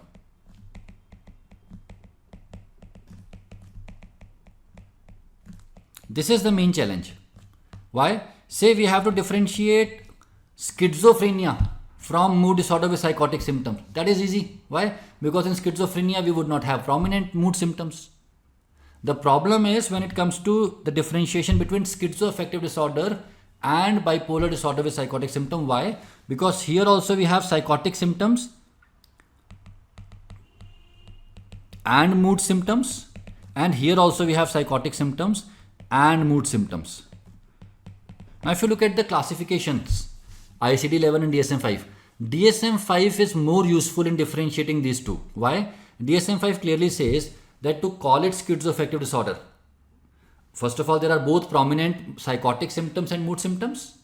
But to call it schizoaffective disorder, there has to be a period of 2 weeks when we have only psychotic symptoms without mood symptoms. We have to have a period of at least 2 weeks when we have only psychotic symptoms without mood symptoms. What does it prove? It proves that the schizo part is primary. Schizo part is primary because we have a period when we have only symptoms of schizophrenia without mood symptoms. Whereas in bipolar disorder with psychotic symptoms, there would be no period when we have psychotic symptoms without mood symptoms. Why? Because bipolar disorder is an affective disorder and mood symptoms are primary. So psychotic symptoms without mood symptoms, schizoaffective. No period when there are psychotic symptoms without mood symptoms moves toward bipolar disorder with psychotic symptom. But unfortunately, your examiner have not given that option. Now look at the other options. Presence of delusions only. This cannot differentiate because delusions can be there in psychotic disorders also and mood disorders with psychotic feature also. So let's remove it. Duration of depressive episode, of course, that does not help. Comorbidity with anxiety disorder doesn't help. Mood congruence of psychotic symptom. This is the answer given in your key also. And this is the only option which makes sense. But not all psychotic symptoms seen in mood disorders are mood congruent. In fact, your classificative system gives the option of specifying whether the psychotic symptoms are mood congruent or mood incongruent. What is mood congruent? Matching with the mood. Mood incongruent, not matching with the mood. For example, a patient with depression develops a delusion of poverty. Is it mood congruent? Yes. A person who is very sad thinking I'm also very poor is matching with the mood. A patient with depression developing a symptom of delusion of grandiosity. Very sad but thinks that I'm the richest man in the world. That is mood incongruent. So although psychotic symptoms in mood disorders are usually mood congruent, but that is not a rule. But out of these 4 options, B is the best answer. Malingering. What is malingering? What is factitious disorder? In both malingering and factitious disorder, there is faking of symptoms. There is faking of symptoms or feigning of symptoms. But these fake symptoms, or to use a better term, willful production of symptoms. In crude way, we can say faking of symptom. In a more elegant way, we can say willing production of symptoms. So fake symptoms with the goal of medical attention, with the goal of seeking medical attention, that is your factitious disorder.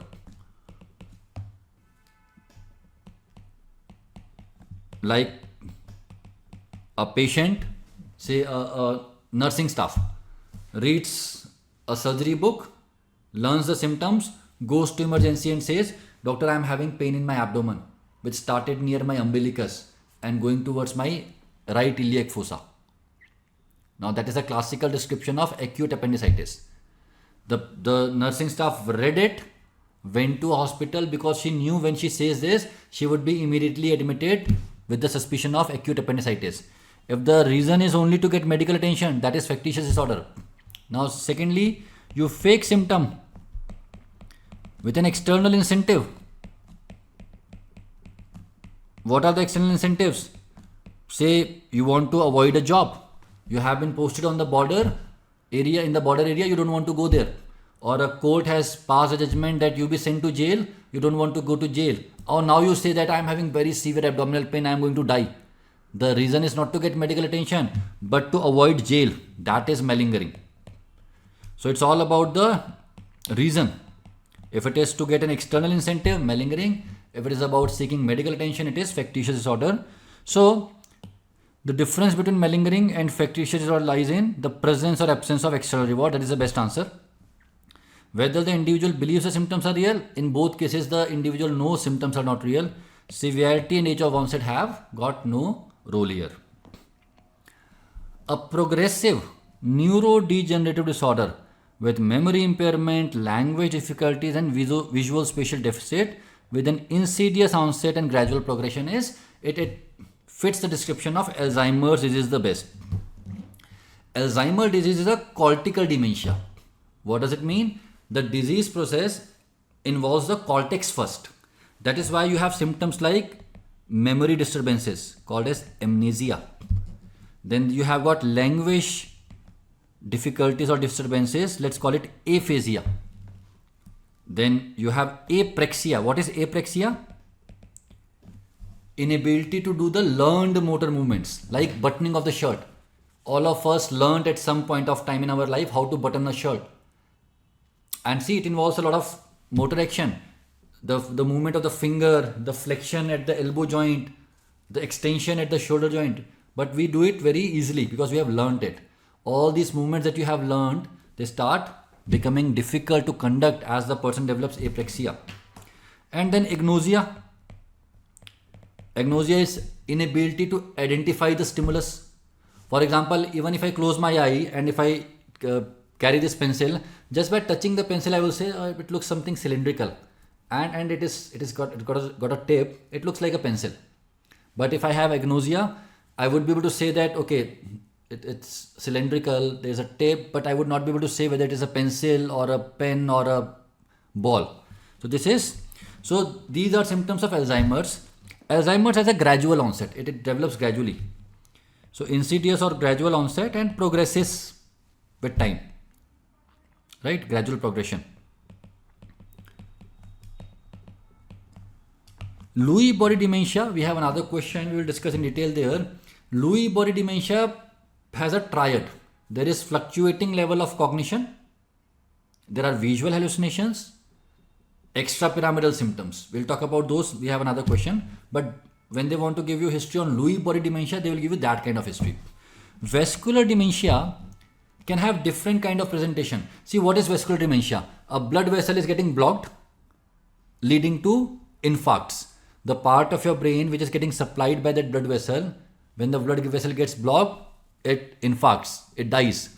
So wherever that infarct is happening, depending on that, we will have different symptoms. But the important thing about vascular dementia is it has got a stepwise progression. What does it mean? Say one patient has an infarct today. So one area of brain is not working, there are certain symptoms. Now he has another infarct 6 months later. Another area of brain stops functioning, new symptoms. In between of those 6 months, there is no new symptom. So first, say the level of functioning is here. After first infarct, it came here. Second infarct, it came here. Step by step, there is deterioration, and these steps coincides with the vascular events. This gradual progression does not fit well. And frontotemporal dementia, where the frontal and temporal lobes are involved, primarily we have got behavioral symptoms, the personality changes. All these A's are not so prominent there. Although language disturbances may be there, but other memory disturbances not so prominent.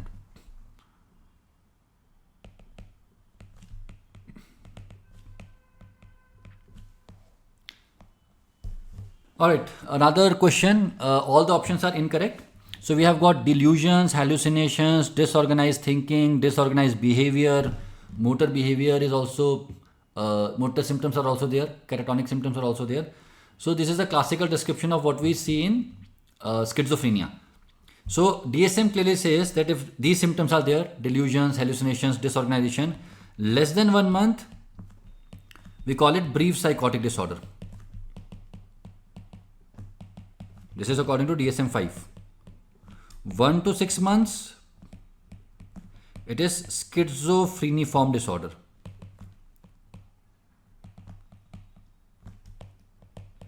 And more than 6 months, we have schizophrenia.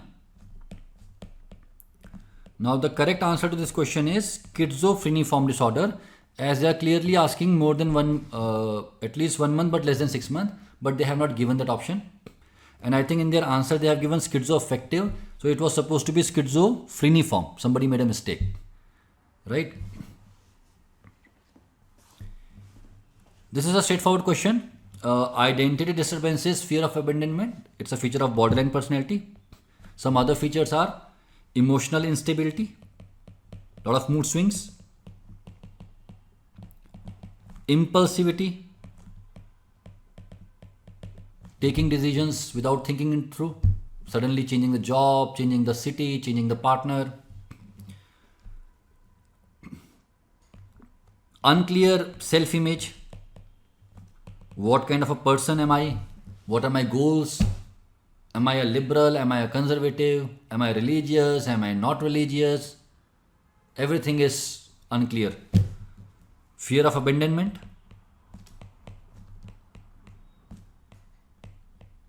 Chronic feeling of emptiness. All these are symptoms of borderline personality disorder. Another important question that comes from this topic is, which defense mechanism is used in borderline personality disorder? The answer is splitting.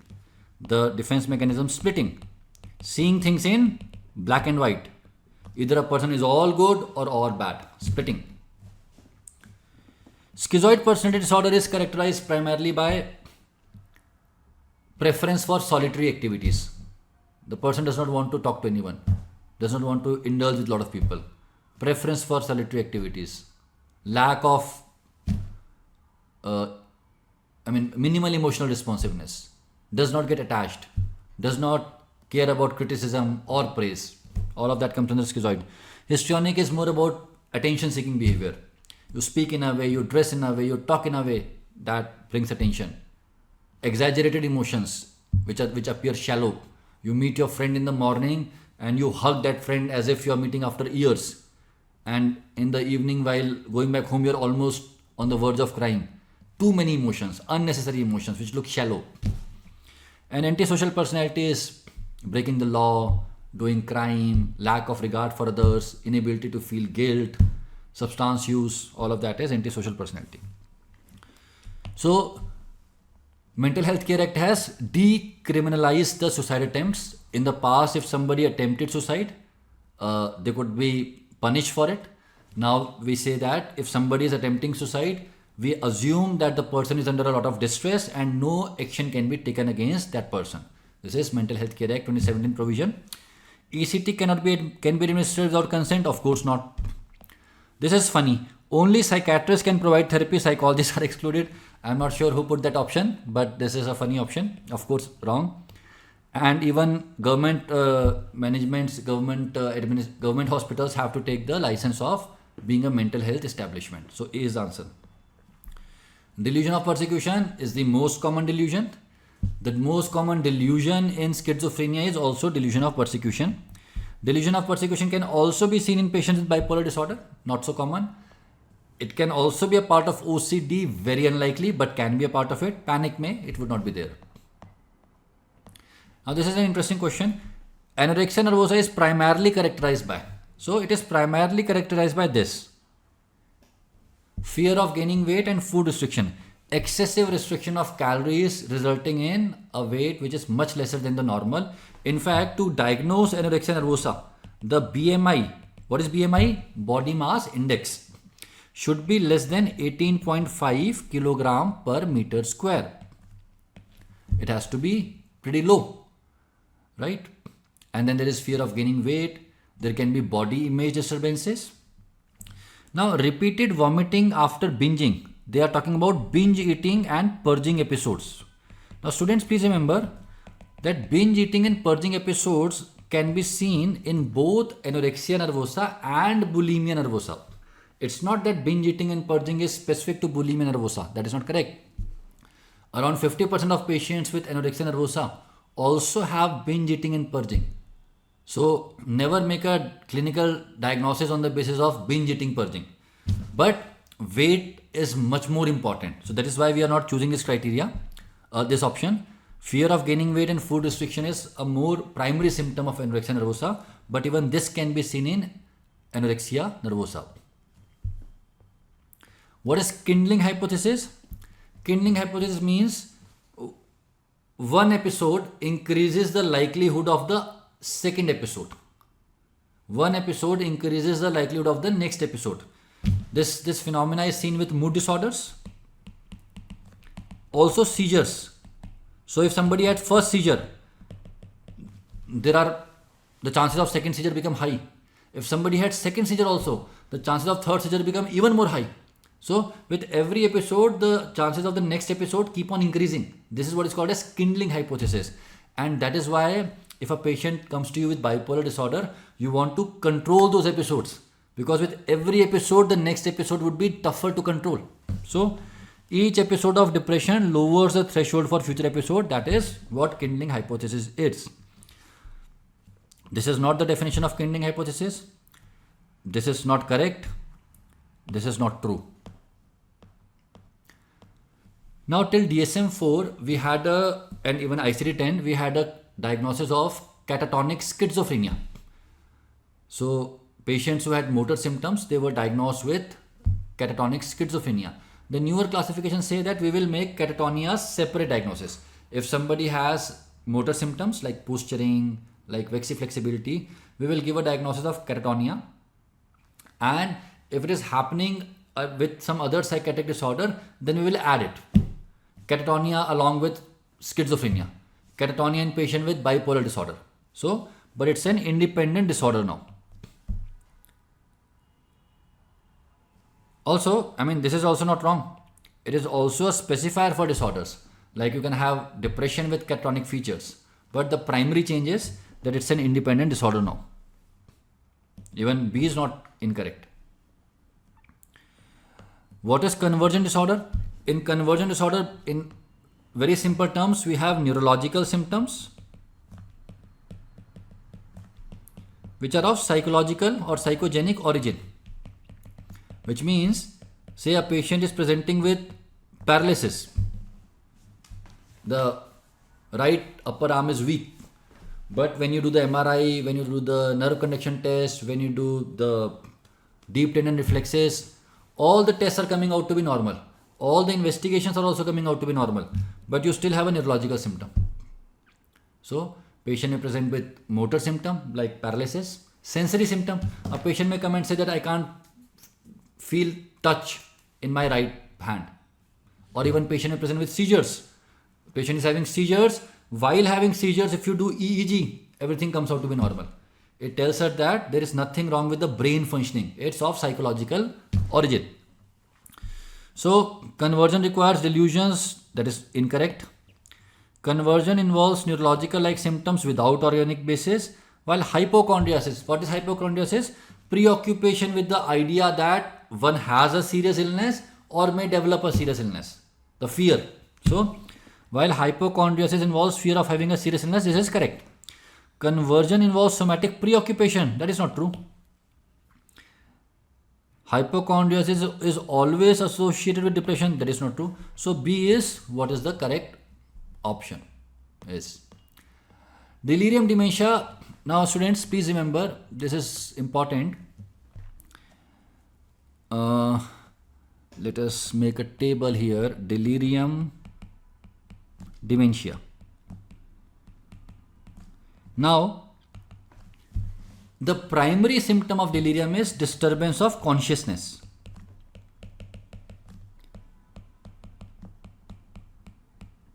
Which is not present in dementia. The primary symptom of delirium is disturbance of consciousness, which is not there in dementia. Delirium always has a sudden onset, whereas dementia develops gradually, insidious onset.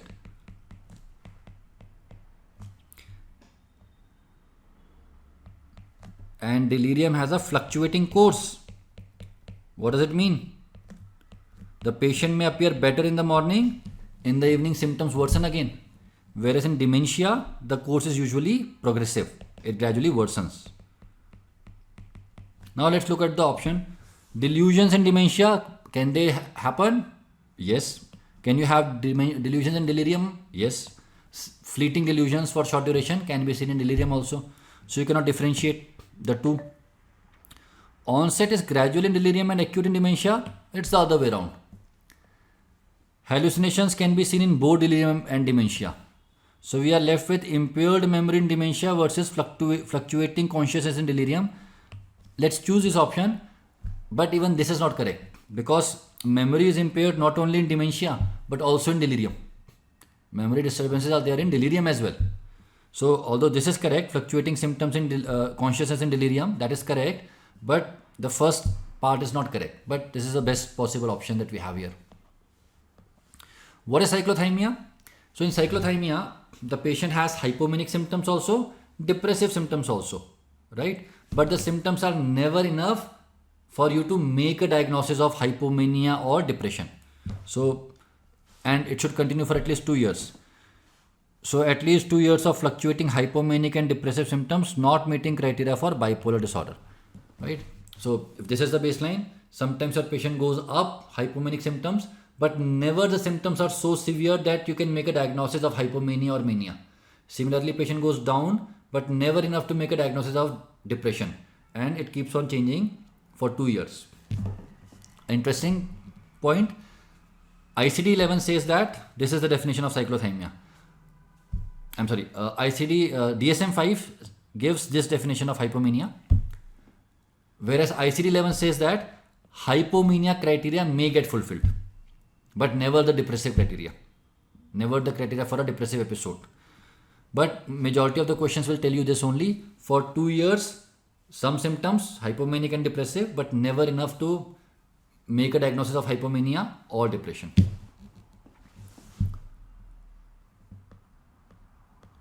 ICD-10 duration for schizophrenia is 1 month. What is the ICD-10 or 11 duration criteria for depression? 2 weeks. For OCD, 2 weeks. For schizophrenia, 1 month.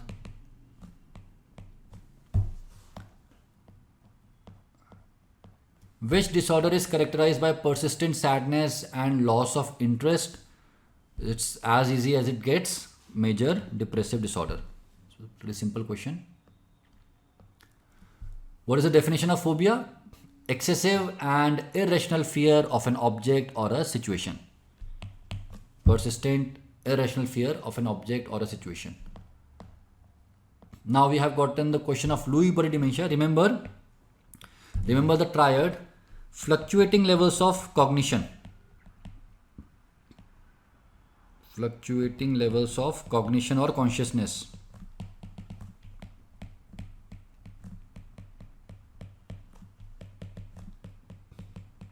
Then you have visual hallucinations. And then you have extrapyramidal symptoms,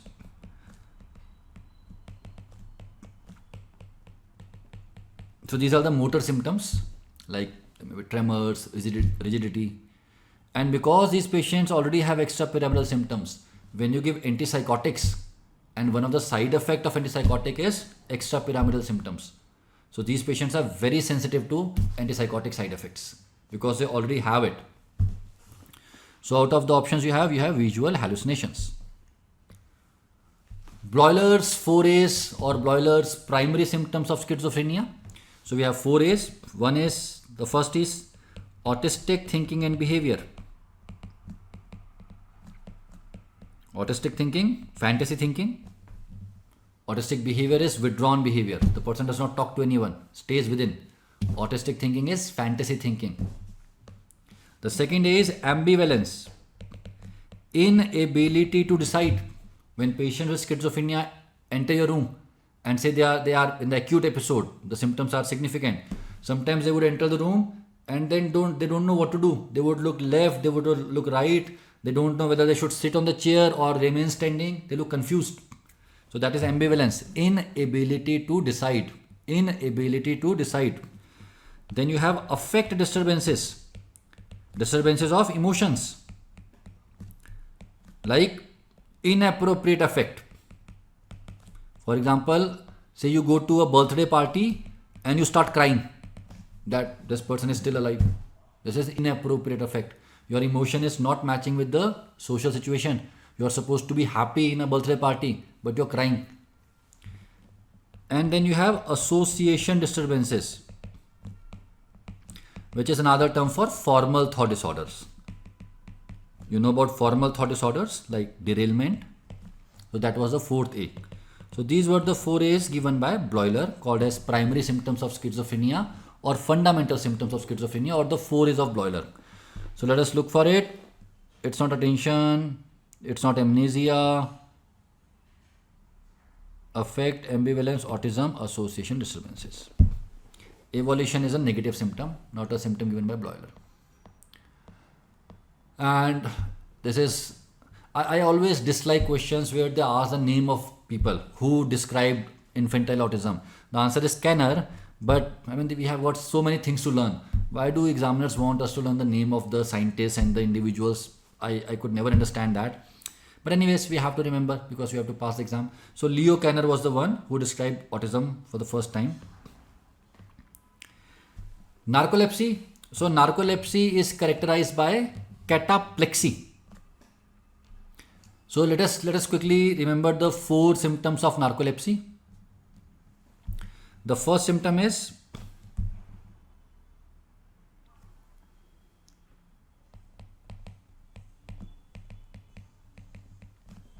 sudden loss of muscle tone.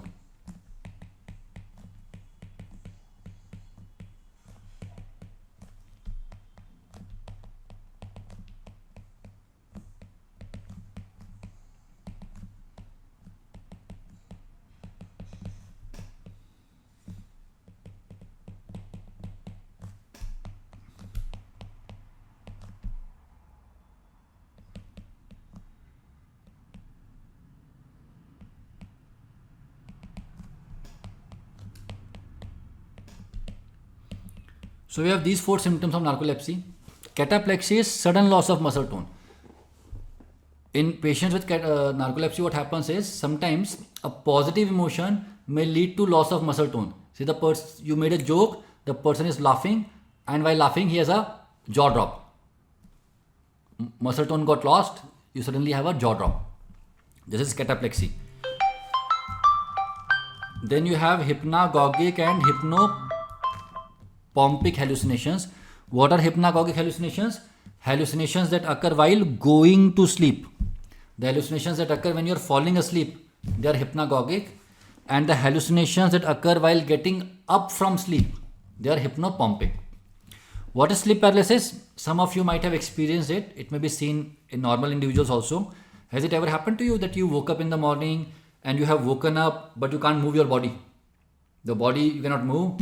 That is sleep paralysis because the muscle tone has yet not returned after getting up. And what is sleep attack? A very strong urge to fall asleep. It's an attack of sleep. You cannot stop yourself. Whether you are driving, whether you are swimming, you'll fall asleep. So Remember, lepsy don't go together. In narcolepsy, we don't have catalepsy, we have cataplexy. Lepsy don't go together. Lepsy don't go together. Narcolepsy has cataplexy. What is catalepsy? Catalepsy is a catatonic symptom. In catalepsy, what happens is, say you are doing a passive movement on a patient. So this is a abduction on the at the shoulder joint. So you are doing a passive movement. So when you do a passive movement on the patient, you feel no resistance. Say you stopped here. Now wherever you stopped, the patient will maintain that posture. No resistance is felt during the passive movement, but wherever the movement is stopped, patient maintains that posture. This is catalepsy. It's a symptom of catatonia. Lepsy don't go together. No catalepsy in narcolepsy. Cataplexy is there in narcolepsy. So it is triggered by emotions, not only any emotion, positive emotions. Alright, so these were the questions. Hello everyone, my name is Dr. Sanyam Tyagi and I'll be your faculty at Conceptual Psych. So I have done my MBBS followed by MD in Psychiatry from AIIMS Jodhpur. Today we'll be talking about IHBAS M.Phil paper. So there were two questions which I'll be taking. A male child presents with tall stature, small testes and learning difficulties. The karyotype analysis shows an extra X chromosome. This condition is, so option A, Klinefelter's, option B, Turner syndrome, option C, Prader-Willi, option D, Down syndrome. So the correct answer to this question is option number A, Klinefelter syndrome. So the correct answer is option number A, Klinefelter syndrome. Similarly, we have the other question, which is question number 30. A child with hyperphagia, obesity, short stature and hypotonia is found to have a deletion of chromosome number 15, that is 15q11q13. This syndrome is Fragile X syndrome, Turner syndrome, Prader-Willi syndrome and Klinefelter's. So the correct answer is C, that is Prader-Willi syndrome. So now we will be talking about these syndromes in a bit detail so that we can reach to the answer and there can be similar questions which can be asked. So the most important syndrome is Down syndrome. Well, in this there is trisomy of 21 chromosome. It affects both sexes. What we usually see is upslanting of eyes and flat face along with palmar crease, which we can see, and short stature is there. Now the question here asked about Klinefelter syndrome. It is 47XXY. It usually affects male, and what is the clincher point in the exams which is usually asked? That is a tall boy but with small testes along with gynecomastia. So these are few clincher points which are usually tested in exams regarding Klinefelter syndrome. Similarly, we have Turner syndrome. In this, what we have is 45X0. It usually affects females and the clincher points in exams are short stature, webbed neck and streak ovaries with infertility. These are usually the clincher points which are asked for Turner syndrome. Now we also have Fragile X syndrome. In this, what we have is CGG repeats on the FMR1 gene, which is an X-linked gene. So again, as it is an X-linked gene, it usually affects males. What are the clincher points which we see here are long face, large testes, large ears. This is usually seen in Fragile X syndrome. So as I said, the clinchers are long face, big ears and big testes. Now in this, the second question which we were talking about also spoke about Prader-Willi syndrome. So Prader-Willi and Angelman, these are two important syndromes which are usually tested in exams. So in Prader-Willi, what we have is P and P, that is paternal deletion is there. We have to be very careful in exams while answering this question. Are they talking about deletion or imprinting? Because there is paternal deletion in Prader-Willi, but there is maternal imprinting. And the same gene involves Angelman syndrome, in which there is maternal deletion and paternal imprinting is there. So in both these syndromes, it can affect both the sexes. What is the difference? So in Prader-Willi, what we have is hypogonadism. Along with it, we have severe obesity. And what is the clincher point? The child is always hungry, obese, hyperphagic, and short stature is there, which was asked in the question. Similarly, they can next time ask you about Angelman. So what is the clincher point? It is laughing puppet. It is laughing puppet. So I have the images of all these syndromes, and the clincher points which you need to remember are palmar crease for Down syndrome, broad flat face, epicanthic fold, and there could be intellectual disability. Similarly, in Klinefelter's, what we have is long legs, small testicular size, and gynecomastia, that is breast development. For Turner syndrome, what are the clincher points? Short stature, webbing of neck, broad chest, and streak ovaries. These are few clincher points for Turner syndrome. As I told about Prader-Willi, so there is mild strabismus, overweight, and Angelman, as I said, happy puppet. So the question will talk about a laughing child with severe intellectual disability. So these were the two questions which we discussed, along with all the important questions around these two questions which can be asked in future examinations. Thank you.